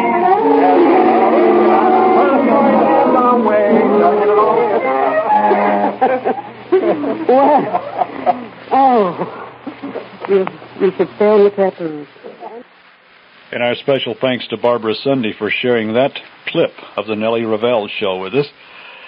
Let's go back a little bit further. 1933, to be exact. We don't know the exact air date, but it was 1933. And this is a complete show, a 15-minute show that Don Wilson was the announcer on. And you're going to hear some other great voices, too. Here we go with The Mirth Parade.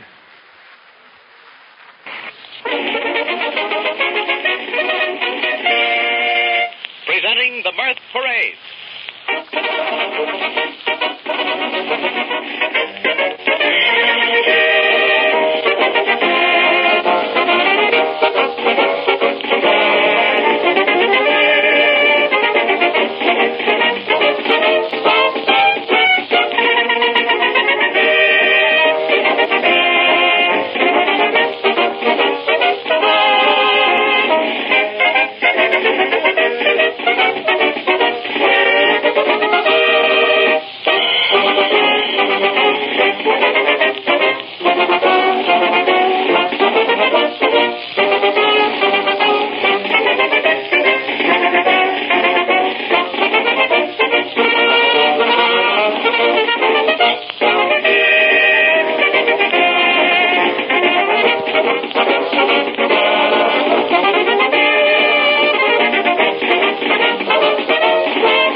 Wilson as the drum major.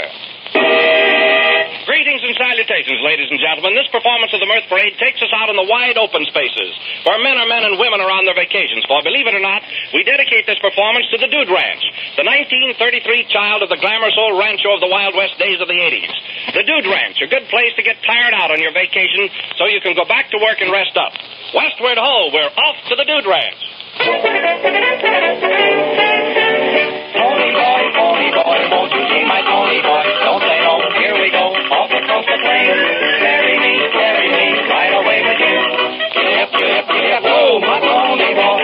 Pony boy, won't you see my pony boy? Don't say no, here we go, off across the plain.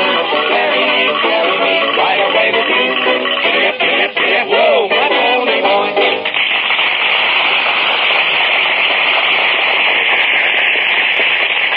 Riding caballero, Senior Asthma, straight from the T-Bone Ranch. And he's undecided whether to run for the sheriff or run from him. Well. What's the matter, Asthma? You look rather pale. What's the matter, Don? I'm not doing this in black now, but it's perfectly right. all right. Now, listen, you want to know why I look pale, Don? That's what I want to know. Well, you see, I've been working all week at a local vaudeville house here, and this applause just kind of startled me here, is all. Well, they tell me that you stopped the show over there. Is that right? No, Don, I didn't exactly stop the show, but I did slow it up quite a bit. You know, I've often wondered how you ever got started in the show business, Bob. Don, I started in show business on the Dude Ranch down in Arkansas. I was a comedian down there in the stable. Comedian in the stable? Yeah. I never heard of a comedian in the stable. Well, you see, they had a lot of stubborn horses, Don. They'd clamp their teeth shut and wouldn't let the boys put the bits in their mouth, and it was my job to tell jokes to these horses. Then when the horses would start to yawn, they'd slip the bits in their mouth. Tell me, did you ever make the horses laugh? No, I didn't, Don. It wasn't until some time later when I started in vaudeville that I got my first horse leg.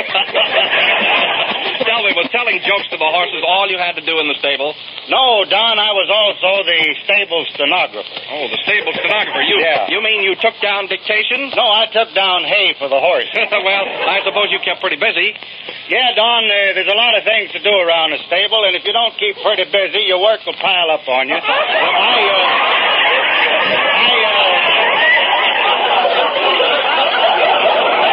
Even at that, Don, I liked it much better than I did later on in vaudeville. Well, tell me, why was that? Well, you see, in vaudeville, Don, you had to work on the bill with some terrible acts. Now, there was an act right ahead of me that fella got out there and told a lot of bad jokes, and people would start hissing him. And then I'd get out there following him and get about halfway through my act, and the people would start thinking about this other guy, and they'd start hissing again. Well, even at that, there's something about the atmosphere of the stage that you just can't help but like, is there? Yeah, Don, I admit the atmosphere of the stage is better than the old job. You must meet a lot of funny people on a Dude Ranch down there in Arkansas. Yeah, one of the funniest things I ever ran into was a woman. It's the first time this lady had ever been out of the city. And the first morning I was riding along with her, and she pointed over in a pasture and says, "What's that funny-looking animal over there?" I says, "Lady, that's just a plain, ordinary old cow." She says, "What's those things growing out of its head?" I says, "Those are its horns." Just then the cow went, "Moo." She says, "Which horn did he blow then?" I just tell you that, Don, to let you know I've been in show business a long time. Oh, it must be wonderful to be out there at night under the big moon. So romantic. Don, you're too easy led, but I'll tell you about that moon. That moon ain't near as big as it used to be, Don. What do you mean the moon isn't as big as it used to be? Well, you see, Kate Smith darn near wore the moon out trying to get it over the mouth.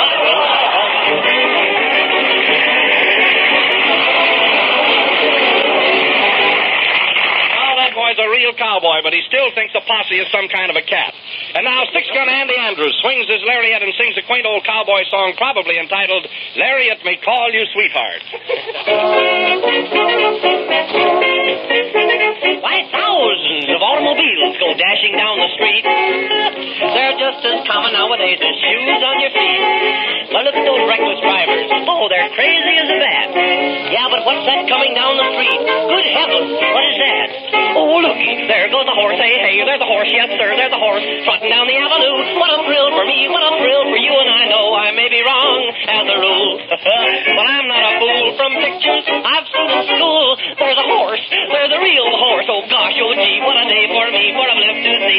horse and a buggy really look like? Oh, I'm thrilled, of course. I know what everyone at HTow will think. But I don't take a break, believe it or not, look. Say, I've seen a lot of queer things in this old world of ours. I've watched the monkeys in the cage for hours and hours. Yeah, I've studied the yaks and llamas. Yeah, and armadillos, too. Oh, but what's that coming down the street? Good grief, there's something new. Oh, look, oh, there goes the horse. Hey, hey, there's the horse, yes, sir, there's the horse. Look at everybody stare as they all declare there's a horse and buggy right there. Why, I can't believe that it's true. Yeah, but I'm telling you, I'm glad that I've had a view of a horse, of a real horse. So I'll confide that I'm thrilled inside and I'm satisfied to a T. It's not an apparition. Oh, I'm thrilled, of course. I know that everyone will think I'm cracked. Yeah, but I swear it's a fact. I'll tell the truth. Look, turn around, look.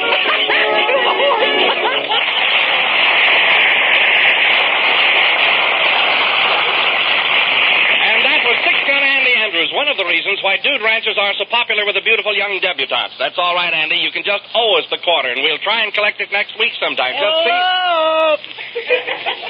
Hello, Donnie. Hello, Aunt Addie. Good old Aunt Addie, the anemic evangelist, as I live and breathe. Yes, sir. What? As I live and breathe. Can you hear me? I can hear you. I'm afraid that I can. Well, tell me, Aunt Addie, what's on your mind tonight? That's dandruff, you see. Say, what are all these cowboys around here for? Why, this is a dude ranch. This ought to please you. You're right at home amongst the horses. You said it, Donnie. I was raised amongst horses. You're telling me? Say, I want you to come over to my ranch. I've got a swell horse for you to ride. What's that? You got a horse for me? Oh, I got a swell horse for you to ride. Hey, I never rode a horse in my life. Well, this horse has never been ridden, so you could both start off together. How's that? I think I better take some of the answers for a while.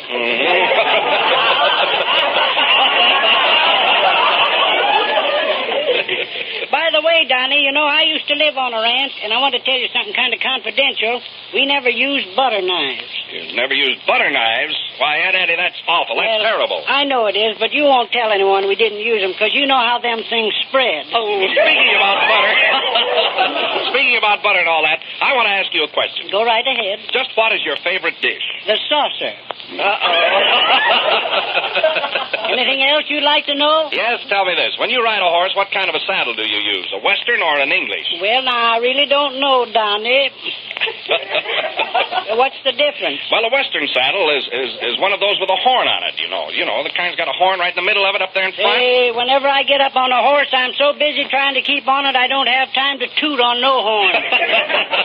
Well, here's an odd thing that I didn't know myself until Bob Burns just told me. Did you know that racehorses never eat the day before the horse race? No, I didn't know that. But I do know that I usually don't eat the day after a race. Here's another thing, Aunt Addie, I want to bring up right at this time. All right. I happened to be out walking around last night, and I saw a man trying to kiss you, you know, out in back of the ranch house. You didn't know I saw it, but I did. Saw a man trying to kiss me? Did he succeed? No, I'm afraid he didn't. Then it couldn't have been me, you see. What a woman, what a woman.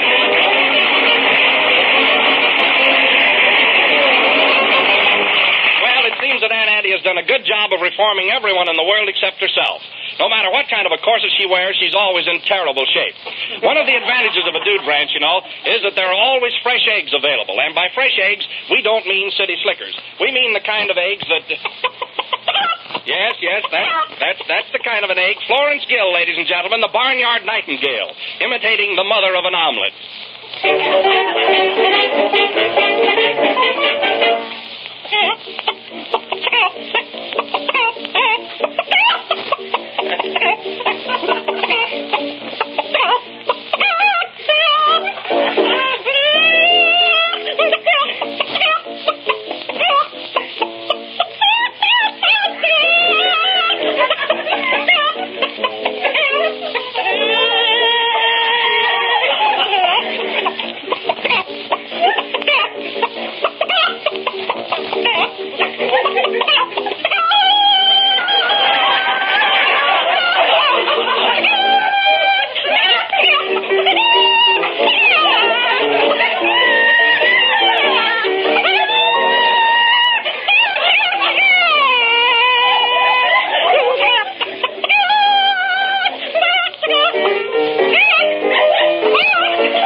Hornskill cackles their last, we say goodbye for this time. This is Don Wilson bringing the Mirth Parade to a close. We'll be with you again soon.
Through the courtesy of John and Larry Gassman. That was the Mirth Parade from 1933, featuring three people who went on to greater things. Bob Burns, the late Bob Burns, the late Cliff Arquette, who did Charlie Weaver so many years, and, of course, the late Don Wilson. Mirth Parade from 1933. Thank you, John and Larry, for sharing that with us. Everybody had to start somewhere, didn't they? By 1933, Don Wilson was ready to branch out, and he certainly did. The Jack Benny program was very popular, starting to be popular. The announcers in the early years were George Hicks. The actor Paul Douglas started out as an announcer on the Jack Benny program. Alois Havrilla was the announcer on the CBS, on the Chevrolet show.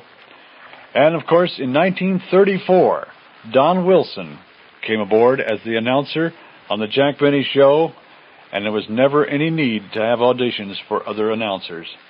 Don Wilson was with Jack Benny for the rest of Jack's radio and television career. Now I put together some openings of various Jack Benny shows from the mid-1930s on up into the 50s to show you how the show evolved in the openings of the programs. Different names, different people, but always Don Wilson.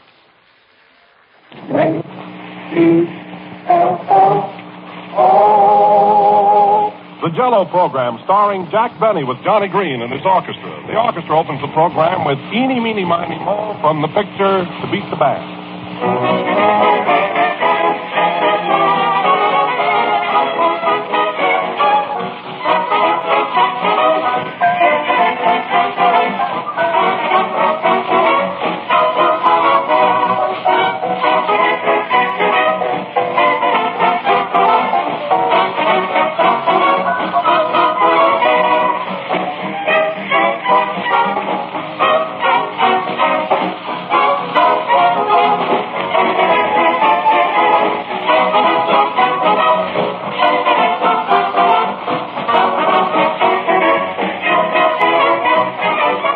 A man who can certainly turn a phrase, as my grandmother used to put it.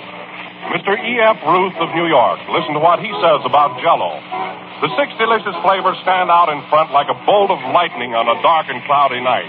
I can honestly and truthfully say that there is no other dessert on the market today that can live up to Jell-O's fine quality and delicious flavor.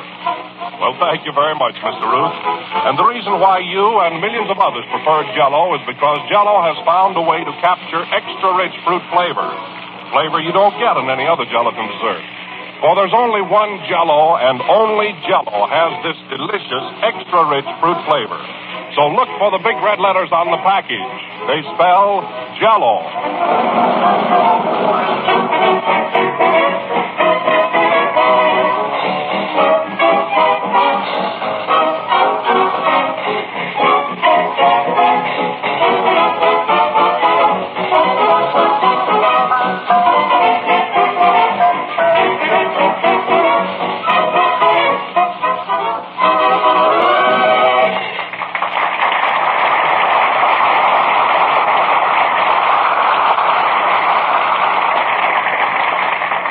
And now we bring to you the cheerleader of this program, Jack Benny.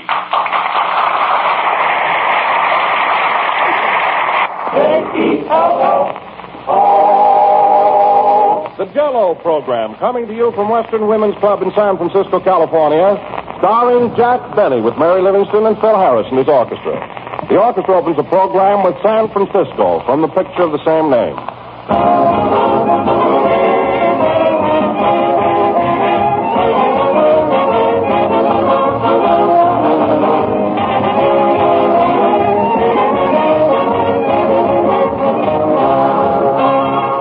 The hardest game of questions and answers is really easy compared to one question that every woman has to answer every day. What will we have for dessert tonight? Well, here's a tip. On every package of Jell-O, you'll find delicious recipe suggestions. There are different recipes on the different packages, so the variety is almost unlimited.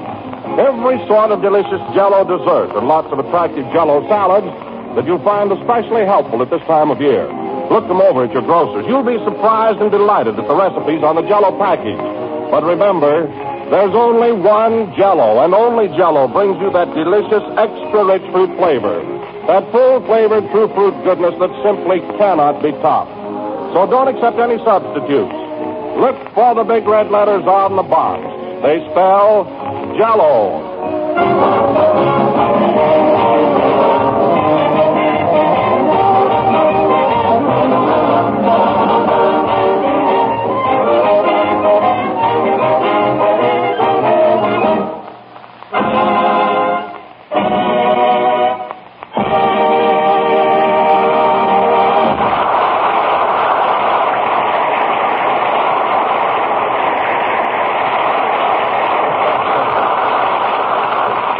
San Francisco, played by the orchestra. And now, ladies and gentlemen, we bring you a man who has been in San Francisco a whole week and has just found out that the gold rush is over, Jack Benny.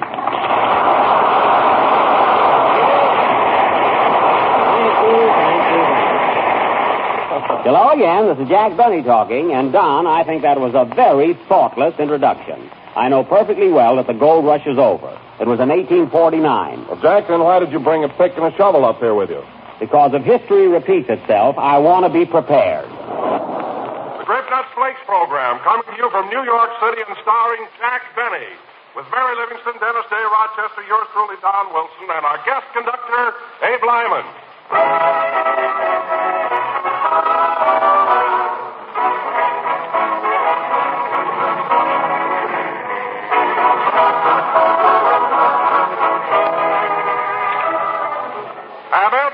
Who has a habit? Now, here's a funny thing. Why is it we're always hearing so much about bad habits? Yours and mine and the next-door neighbors. And still nobody has a kind word to say about good habits. Well, right now, I'm going to put in my 2 cents worth for a perfectly swell habit. The habit of starting your day off with that grand little eye-opener, crisp, empty, toasty brown grape nuts flakes. Yes, sir. Once you make a habit of grape nuts flakes, once you sample that moldy, rich flavor and smack your lips over that crisp, toasty texture, you're certain to come back for more. Prove it. Tomorrow, just do this. Try a bowl full of appetite-making grape nut flakes for breakfast. See if you don't find them so swell-tasting that a daily dish will become second nature to you. Yes, grape nuts flakes are a good habit. So why don't you make a daily habit of grape nuts flakes?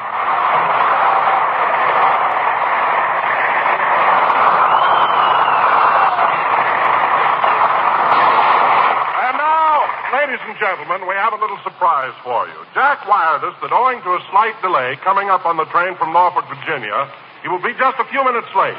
So while we're waiting for Jack, I'll turn the mic over to his very good friend, the famous star of Showtime, Georgie Jessel. The Jack Benny Program.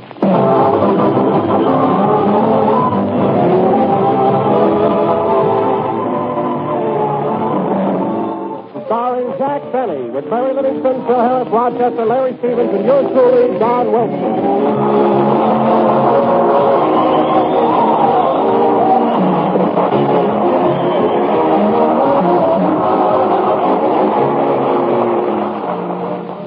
Well, Ladies and gentlemen, next Sunday night we will be broadcasting from New York City. So let's go to Jack's house in Beverly Hills, where he's busy preparing for the trip.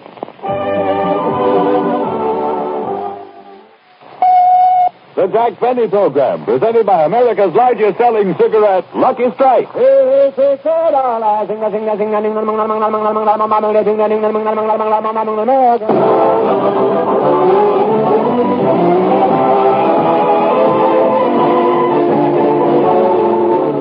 The Lucky Strike program starring Jack Benny with Mary Livingston, Phil Harris, Rochester, Dennis Day, and yours truly, Don Wilson.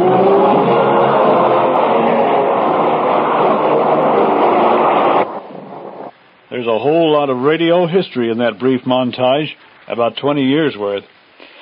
I want to quote from the Jack Benny Show, a book by Milt Josephsberg, one of the great writers of the Jack Benny Show. It was published by Arlington House, and I heartily recommend it to anybody who loves old radio, and Jack Benny in particular.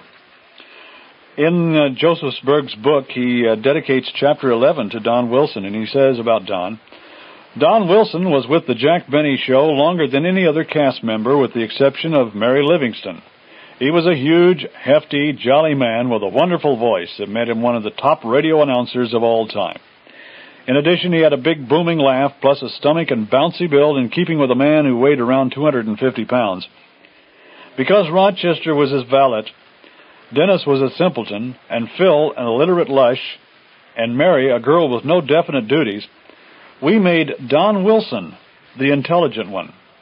Whenever Jack tried to show off his knowledge and incorrectly quoted an author or messed up a famous date in history, Don would hasten to correct him. A case in point, it led to one of the biggest laughs of the Jack Benny radio show, when he had Dorothy Kirsten on his program, and it went like this.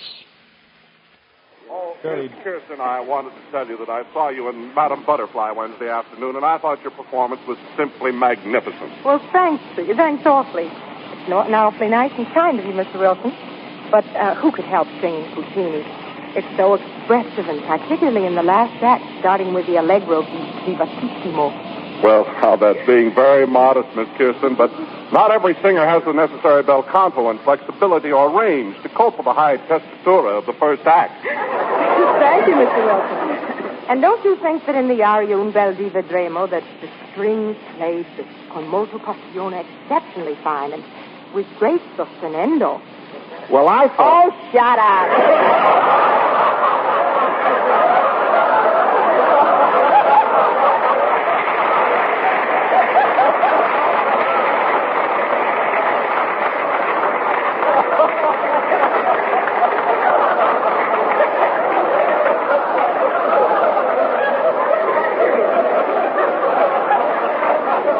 Mary, that's not cricket.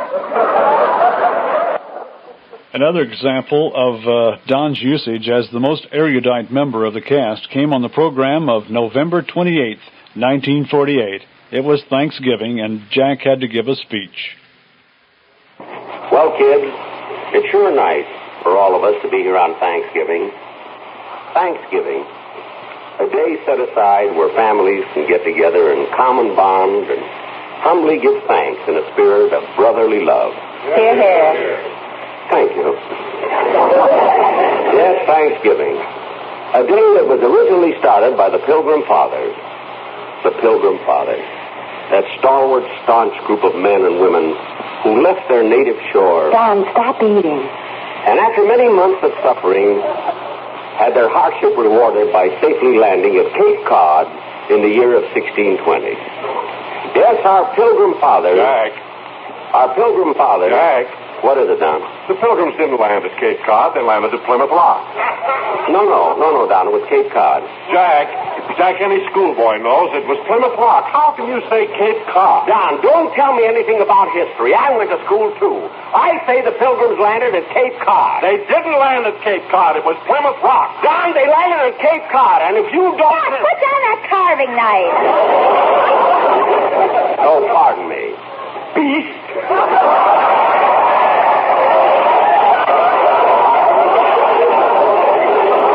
You stay out of it.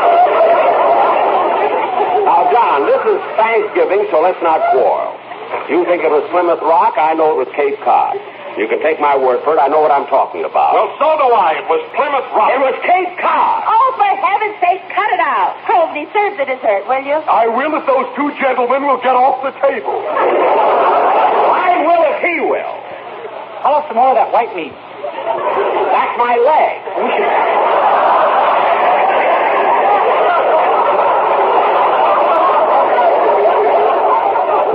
You should have told me sooner. I put some gravy on it.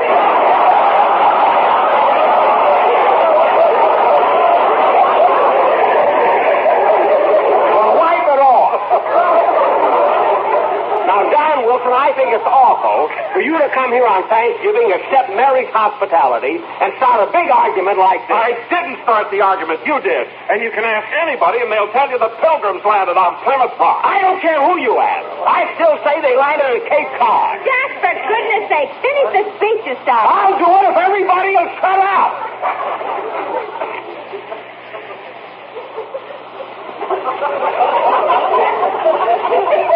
Now, as I was saying, friends, we're gathered here on Thanksgiving Day in a spirit of friendship. I gathered at 6:30.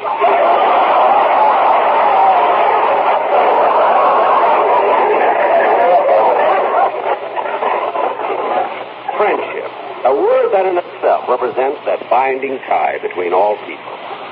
Let's try, friends. Let's try to keep the feeling that is so prevalent on this day throughout the entire year. So whenever you feel discouraged, just think of the spirit of those pilgrims who sailed across the ocean deep and finally landed at Cape Cod.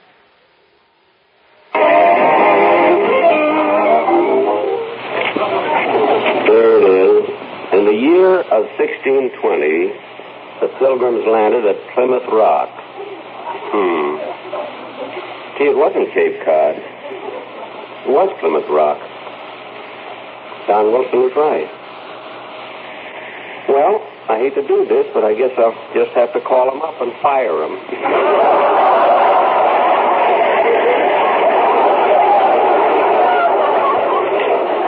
He's so smart, he can get another job.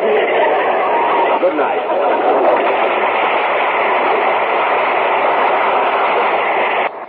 And get other jobs he did. Don Wilson was the announcer on the Tommy, Riggs, and Betty Lou show. And during the Second World War, he announced on Command Performance, Mail Call, and various Armed Forces Radio Service shows. And, of course, in the 1950s, he moved up to the NBC show, the Baby Snooks program. The Baby Snooks Show. Fanny Bryce as Baby Snooks, with Hanley Stafford as Daddy, and brought to you by Tums. My daddy loves them.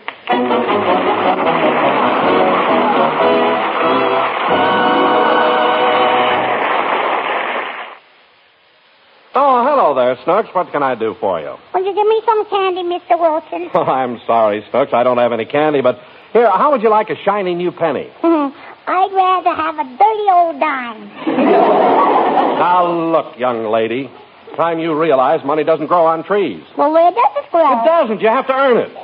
And all these days, you have to earn a lot, the way prices are increasing. See this paper here? Mm-hmm. It says even castor oil is going up. Yeah? Well, the only time castor oil bothers me is when it's going down. Snooks, why don't you try earning your spending money?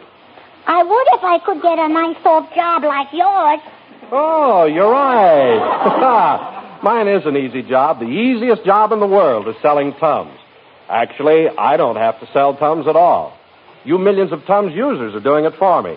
Sure, you tell your friends how speedily Tums relieve heartburn, ease away the gnawing distress of overacid stomach, help you feel better fast. So they try Tums and pass the good news along to their friends. And I say thank you, friends. Keep up the good work. Just be sure to add, the price of Tums has not gone up. Still only 10 cents a roll, 3-roll package a quarter everywhere. Ask for T-U-M-S, Tums for the tummy. The Baby Snooks Show came to you from Hollywood and was produced by Arthur Stander and written by Bob Fisher and Arthur Stander. Also appearing in the cast were Arlene Harris as Mummy, Frank Nelson, Elvie Allman, Ken Christie, and Fred Shields. Don't forget to listen to the Baby Snooks Show every Tuesday at the same time. This is Don Wilson reminding you that night and day, at home or away, always carry Tums, T-U-M-S. Tums for the tummy.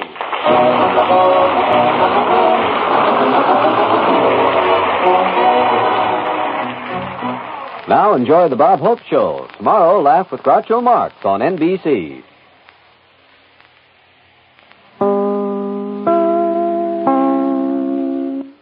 Don Wilson even did his bit for Navy recruiting.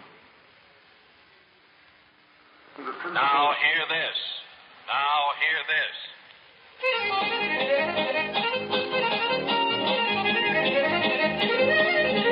The United States Navy, the greatest Navy in the world, invites you to come aboard and enjoy this program of down-home song and dance favorites.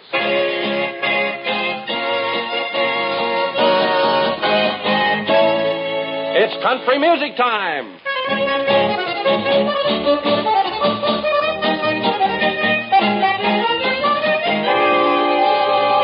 Starring Tex Williams and his band.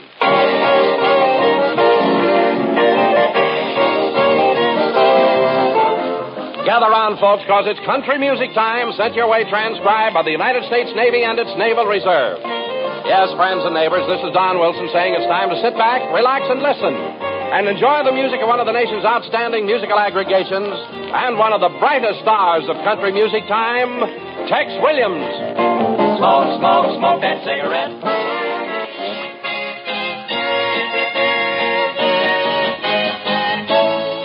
It's country music time.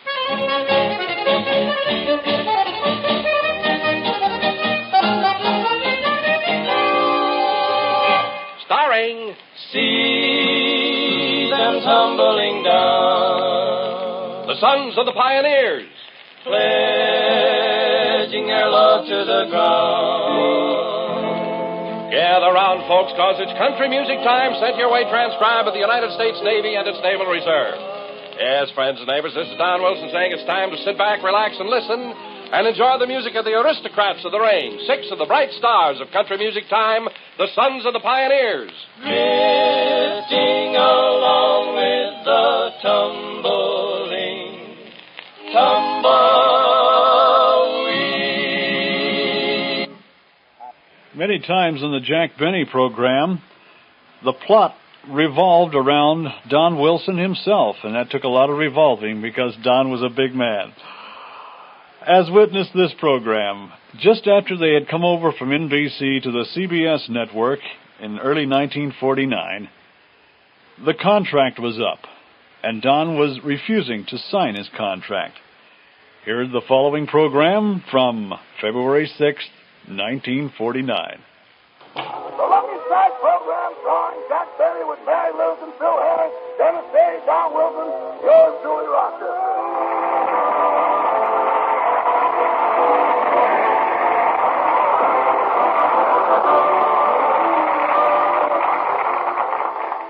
Ladies and gentlemen, very few things go on in Mr. Benny's house that I don't know about.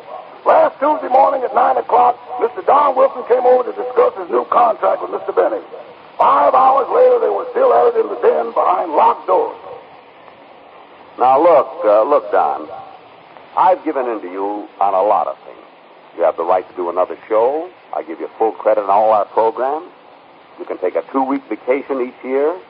You even have the right to approve of the script. Now, what else could you possibly want? Money.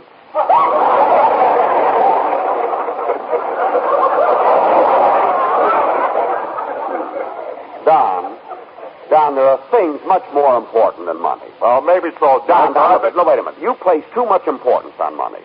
Don't you realize you can't take it with you? I know, but I'd like to finger a little of it while I'm here.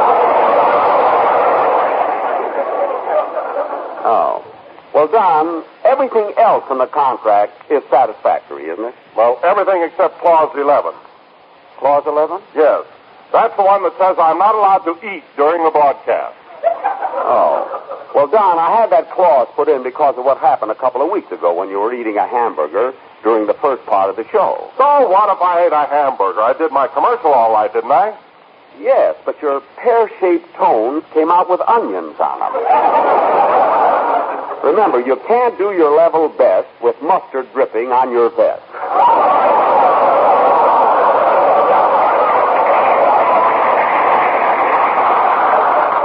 So the no eating clause stays in. Well, that's not important. But what about the money? Don, I've made my final offer. You don't have to sign it now. I'll go out and leave you alone so you can think it over all by yourself.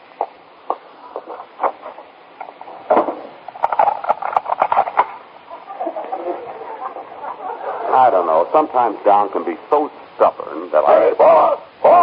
What is it, Rochester? Has he signed it yet? Not yet. You want me to heat up the branding iron? Oh, stop being silly. Anyway, I'm using the hunger treatment on him. Tell me, Rochester, were there any calls while I was in conference? Yeah, Miss Barbara Salmon called. She's having a big party Saturday night, and she wants you to be there. Good. Did she say white tie or black tie? White coat, you're going to park cars.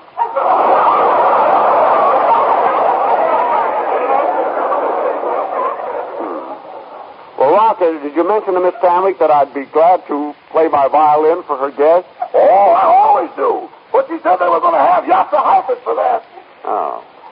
Well, they probably would have had me, but Yasha can't park cars. Anyway, Rochester, Hello.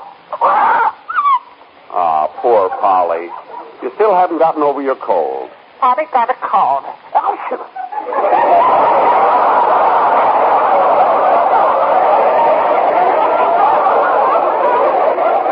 Gesundheit. You know, Rochester, it's your fault that Polly has this cold. You never should have let her out of the house last week. But, boss, how was I to know she'd try to hack the snowball? Have the snowball.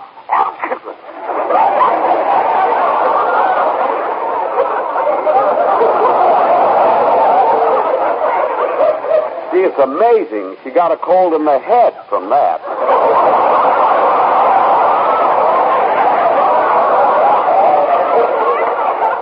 Well, I think I'll go back in the den and see if Don has made up his mind yet.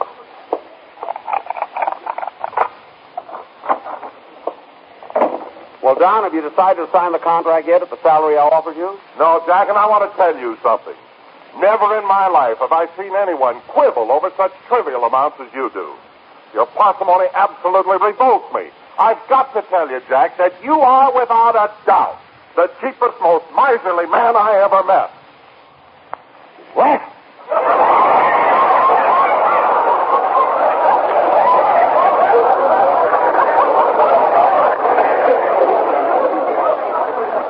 Don.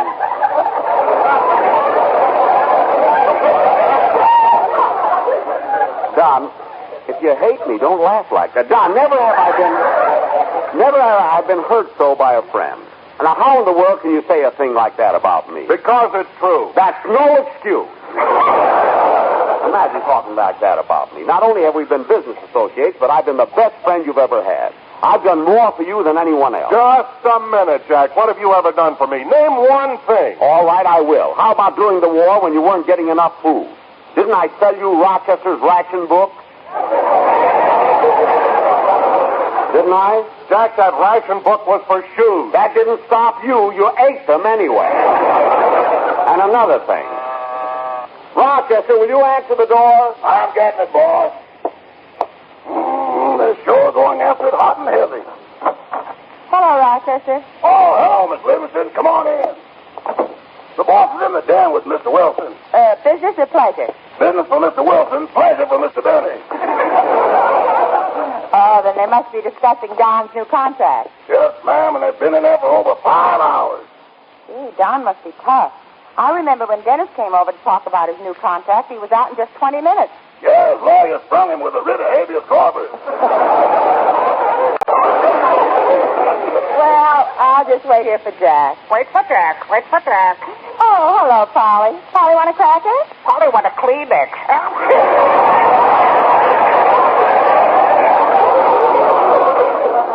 Oh, yes. I forgot. Well, don't worry, Polly. You'll be better in a few days. Oh, hello, Jack. I wanted to... Just a minute, Mary. Now, what were you saying, Mary? Nothing. May I say hello to Don now, or visiting hours over? Well, Mary, I only locked the door so that no one could disturb Don while he's thinking. How are you? Oh, fine, Jack, fine. I Okay. just did a little shopping. I bought myself a new evening gown. A new evening gown, huh? What color? Well, it isn't a solid color. It's something brand new and the latest style out here in California. It's pure white with yellow spots. White with yellow spots? Uh-huh. It represents an orange tree peeping through a snowdrift. That's orange. Orange. Oh, but you know, Jack, it's really a beautiful gown, and it has such a low neckline. Gee, then the dresses must be skimpier than ever. Last season's necklines were so low. Gee, I imagine next year... Stop thinking about it, Jack. Your little blue eyes are popping out. Yeah. By the way, Mary, how come you bought a new evening gown? For Barbara Stanwyck's party Saturday night. Barbara Stanwyck is having a party? Yes, a real swank affair. Everybody'll be there. Really? Yes, Barbara told me they were having so many guests they even hired a man to park cars. No kidding. Don't act innocent. I was the one who recommended you.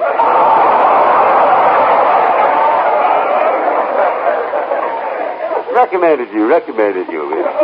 Oh, stop imitating Ronald Coleman. All right. Now, excuse me, Mary. I want to go in the den and talk to Don for a minute.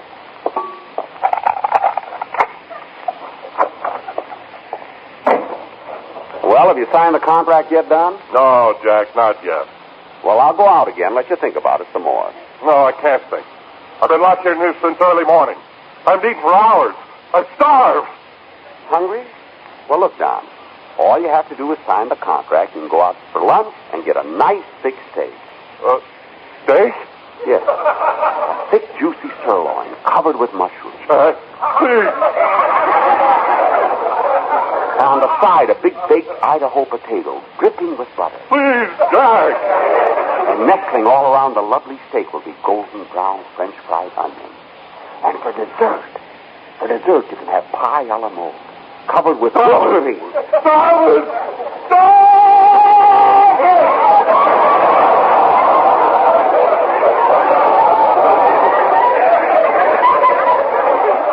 Well, look, Don, I'll leave you here in the den to think it over. I'll be back soon.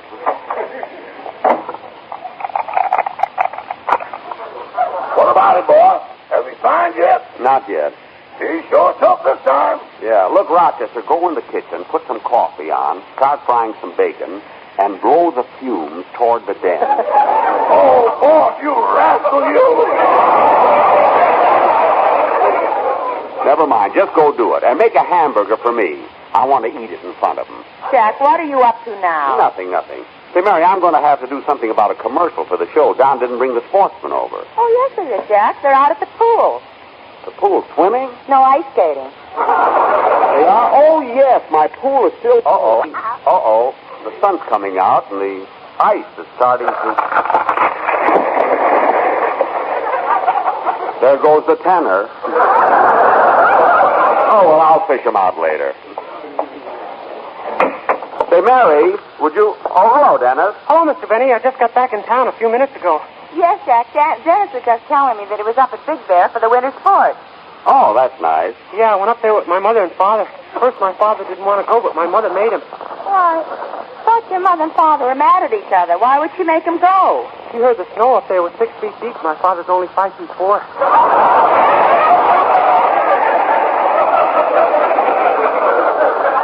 Oh, my goodness. What happened to your father? Nothing. He was wearing elevator shoes. Now, Dennis, stop making up those crazy things. Okay. Silly kid. Say, Dennis, while you were up in the snow, did you do any tobogganing? Yeah, I went down the toboggan slide 4 times, and it was awful. What people see in that ride, I'll never know. Why? What happened? I got my face all cut up and my knees scraped, too. Well, Dennis, maybe you didn't know how to steer your sled. Oh, sled!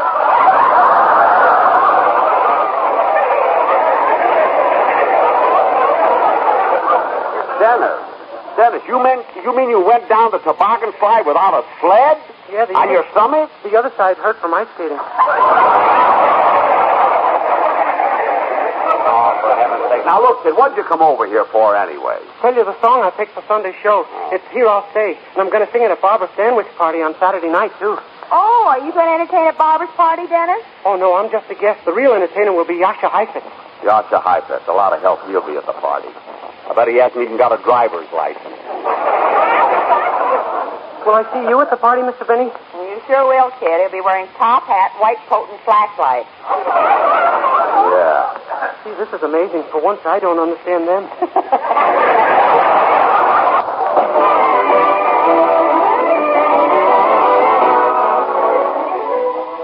Ladies and gentlemen. I've been an actor in motion pictures. I saw Frank Nelson and his wife at the Benny services, and I saw Rochester at that time. You might be interested to know that the last 2 years we were in production, we couldn't... Wait a minute, I'm on long distance. We couldn't use Rochester as frequently as possible, as we had before, because he had a stroke similar to General Eisenhower's. This impaired his speech, his locomotion, his hearing, sight, and so forth. And so when we were filming, and when we could do a scene in short bits, then we could use Rochester. But he wasn't able to sustain a scene due to his unfortunate circumstances. But he gradually improved some after that. Now it's time for a complete Jack Benny show from Armed Forces Radio Service as it was heard on May 17th, 1954. We present the Don Wilson story on the Jack Benny program. And now, around the world, the Jack Benny program.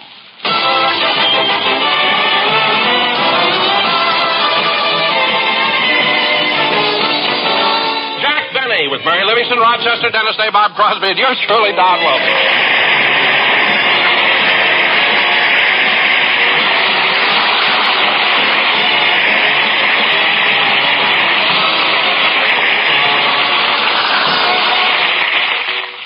And now, ladies and gentlemen, in presenting the star of our show, it gives me great pleasure to bring you a man who... Just a minute, Don. Hold it a minute. What? Don, today, instead of you introducing me, I'm going to introduce you. Me? Yes, Don. Ladies and gentlemen, today not only marks the anniversary of Don Wilson's 30th year in radio, but it also commemorates his 20th year with me. So, Don, take a bow.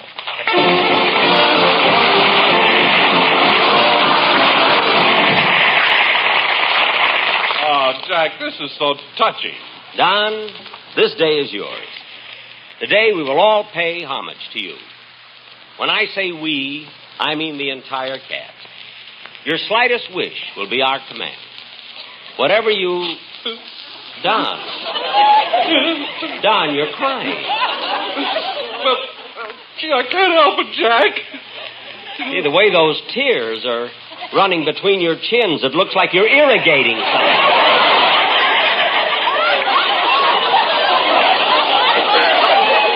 Now, Don, please stop sniffling.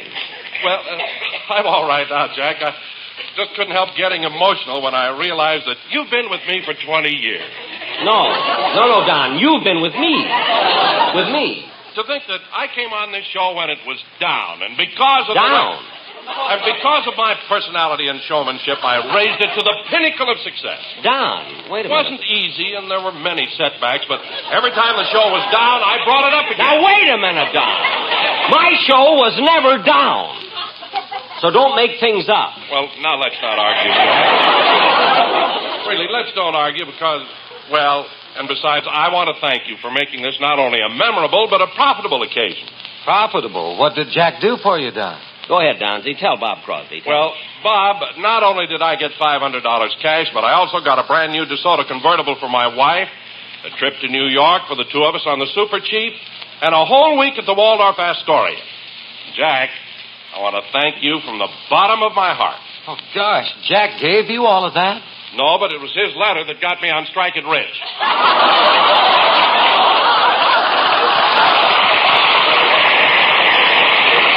You're darn right.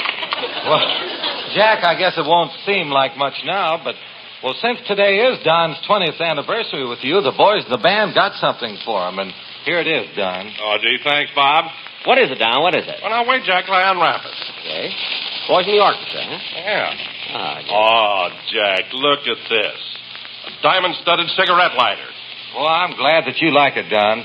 My musicians went through a lot of trouble to get it for you. Well, Bob, that's a beautiful lighter your boys got for Don, but you'd think it would be wrapped a little better. Who did it? The owner of the store. The owner of the store? I could have wrapped it better than that. Not with your hands up over your head.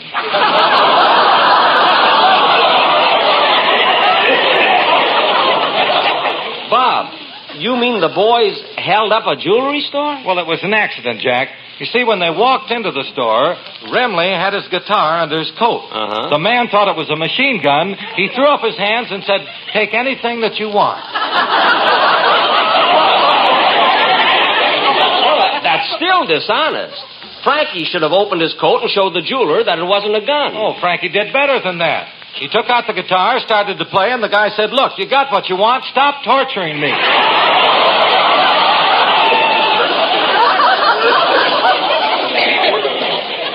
Well, that I can understand. Anyway, Bob, it was very nice of your boys to bring Don that present. Well, he deserves it, Jack. After all, he took this program when it was down, and he started... It wasn't down! Now, look, this show isn't 5 minutes old, and already I'm aggravated. That makes two of us. Oh, hello. Hello, Dennis. What's the matter with you? I got up on the wrong side of the bed this morning. So what? I fell out the window. What? It's 3 stories. Boy, am I lucky I wasn't hurt. Oh, you landed on your head, huh? Was that it? Was that it, Dennis? No, on the mailman's head. Oh, fine. I guess he'll have to find himself a new job. A new job? Why? Yeah, now he's too short to reach the mailboxes.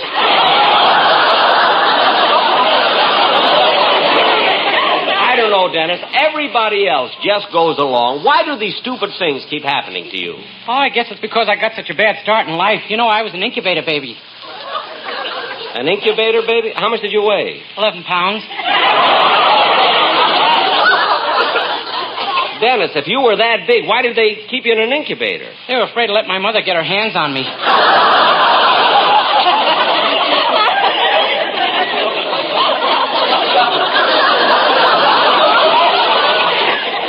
Well, what did your father have to say? Nothing. He was hiding in there with me.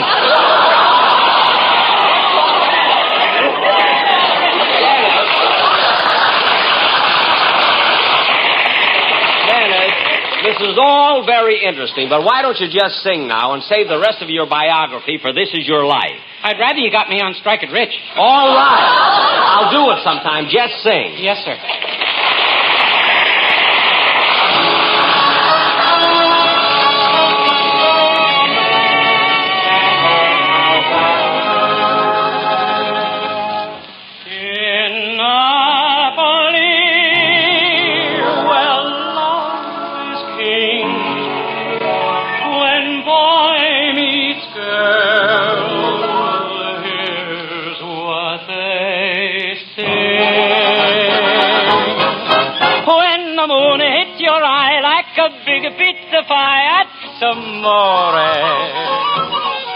When the world seems to shine like you've had too much wine, that's amore.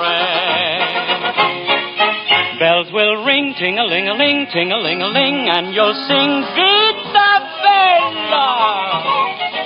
Hearts will play tippy-tippy-tay, tippy-tippy-tay, like a gay tarantella.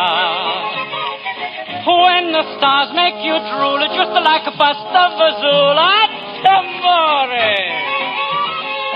When you dance down the street with a cloud at your feet, you're in love. When you walk in a dream, but you know you're not dreaming, signore, scusa me. That was Dennis Day singing That's Amore with the Sportsman Quartet. And fellas, if you don't mind, I'm dedicating that song to Don. You see, this is a special occasion today. It's Don Wilson's 20th anniversary with me. And in honor of this, for our feature attraction tonight, we're going to do a special sketch based on the life... Oh, excuse me. I'll get it. Hello? Hello, Mr. Benny. This is Rochester. Rochester, I'm in the middle of my show. What do you want? Well, boss, do you remember that sweet little old lady who came by here last week? Little old lady? You know, the one that sold you that 50-cent raffle ticket on a Cocker Spaniel. Oh, yes. Now I remember. Well, she's back again. A suit like that? That's what I told the 4 men with her. 4 men. Are they lawyers? I think so. Their names are Habeas Corpus, Delecti, and Giesler. Giesler? She just sprained her ankle. I didn't blacken her eye.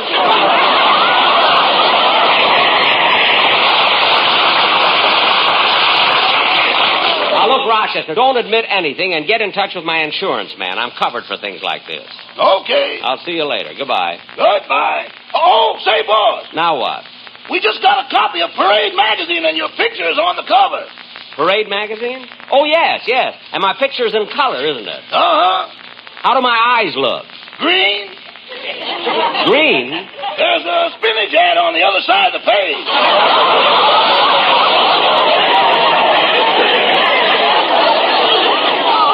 A spinach ad? When you hold it up to the light, you look like you're peeking through a head.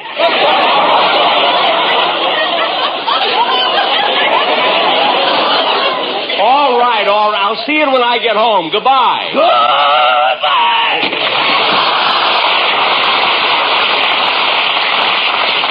Now, where was I? Oh, yes. As I started to say, tonight, for our feature attraction, we're going to do the story of Don Wilson's life. Oh, please, Jack.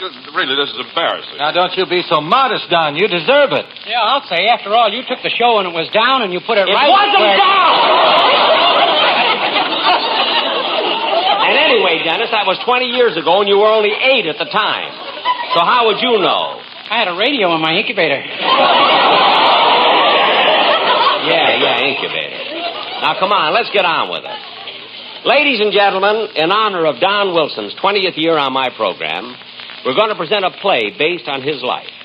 The Don Wilson story, or Life Can Be Plentiful. Curtain. Music.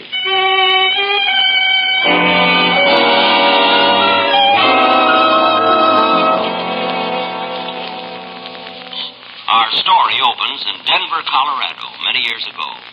The stork has just delivered a precious bundle to the home of Mr. and Mrs. Donald C. Wilson, Sr. The mother happily whispers to the father. Darling, it's a boy. And the proud father said. Yes, aren't we lucky? The stork brought us a boy. And the stork said. Oh, my aching back.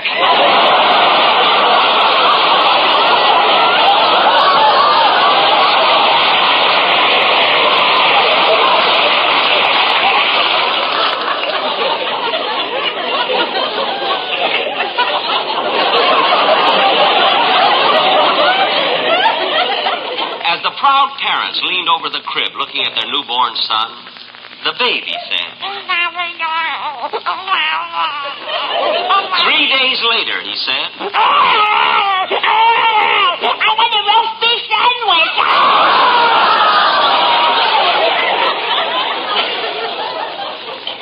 He was developing slowly. During that first week, 3 nurses quit because they just couldn't stand giving him his bottle. It was exasperating. The gravy would slip through, but the mashed potatoes were murder. But Donald was a good boy. Although his parents did have trouble getting him to sleep. Now, come on, baby. Come on. It's time for Betty Bar. Now, baby, stop that. Baby, stop. Baby, put me down.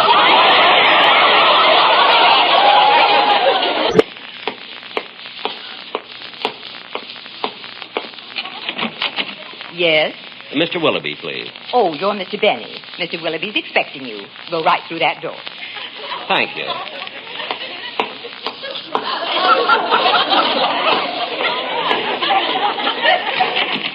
Yes?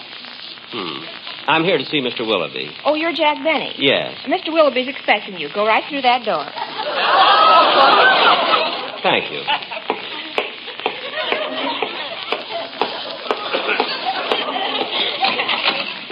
Yes? Miss, I'm Jack Benny. Mr. Willoughby is expecting me. Who's Mr. Willoughby? Look, miss, isn't this the Universal Corset Company? Yes? Well, Mr. Willoughby is the president. Oh, you mean Poopsie. Poopsie? see. Yes, go right. Mr. Willoughby? Yes, surprise.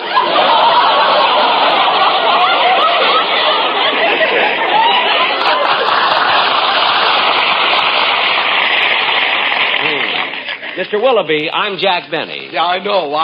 Come right in. Thank you. Now, Mr. Willoughby, what is it you wanted to see me about? Well, I hate to bother an artist of your stature with trifles, but a strange thing has happened since you've been broadcasting for us. What's that? We've been losing money. We've been selling corsets for 15 years, and this is the first time the company is feeling the pinch. Mr. Willoughby, just what is your complaint about my program? I can't stand the way you read our commercials. I want you to hire an announcer. So I started auditioning announcers. I tried voices. Voices, all kinds of voices.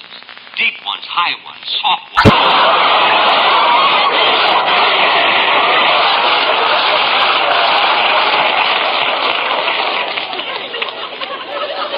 What?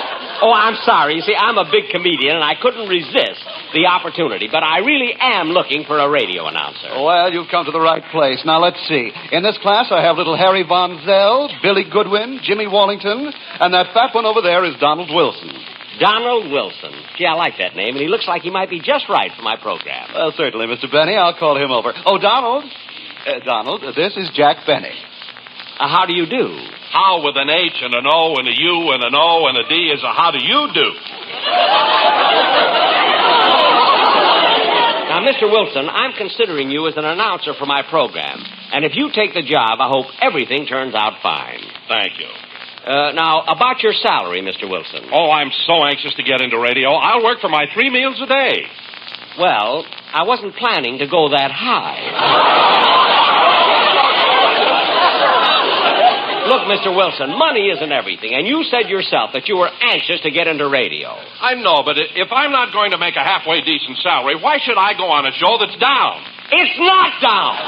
How did I get in the script? It's in there because it happens to be true. It is not. It is true. It is not. Jack, you're ruining the whole scene. I don't care. My show was never down. It was too. You stay out of it. Don't pick on him, Green Eyes. What?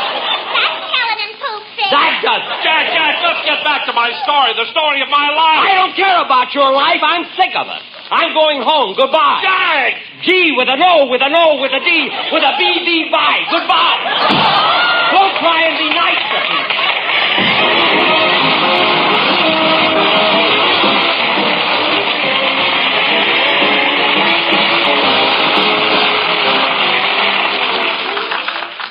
No doubt most of you fellas and gals in the service have heard of USAFI. But do you know what it means? Actually, USAFI stands for two things.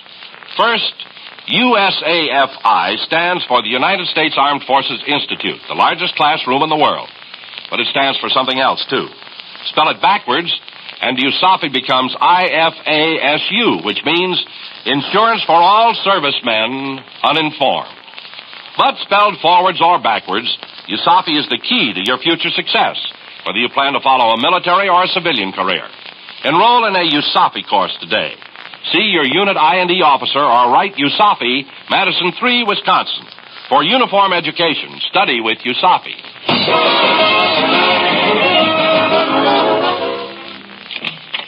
Hello, Rochester. Hello, boss. What's that? That's the Cocker Spaniel you won in the raffle. Oh, isn't he cute? You better like him a lot, boss. He may wind up costing you $150,000. Wait a minute. The woman that fell down was only suing me for $100,000. What's the $50,000 for? You're being sued again. The dog just bit somebody. Oh, no. Good night, folks.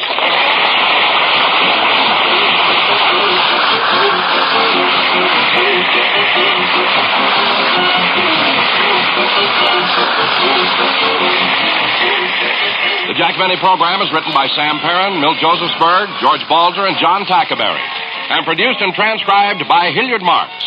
Don Wilson speaking. Good night. This is the United States Armed Forces Radio Service.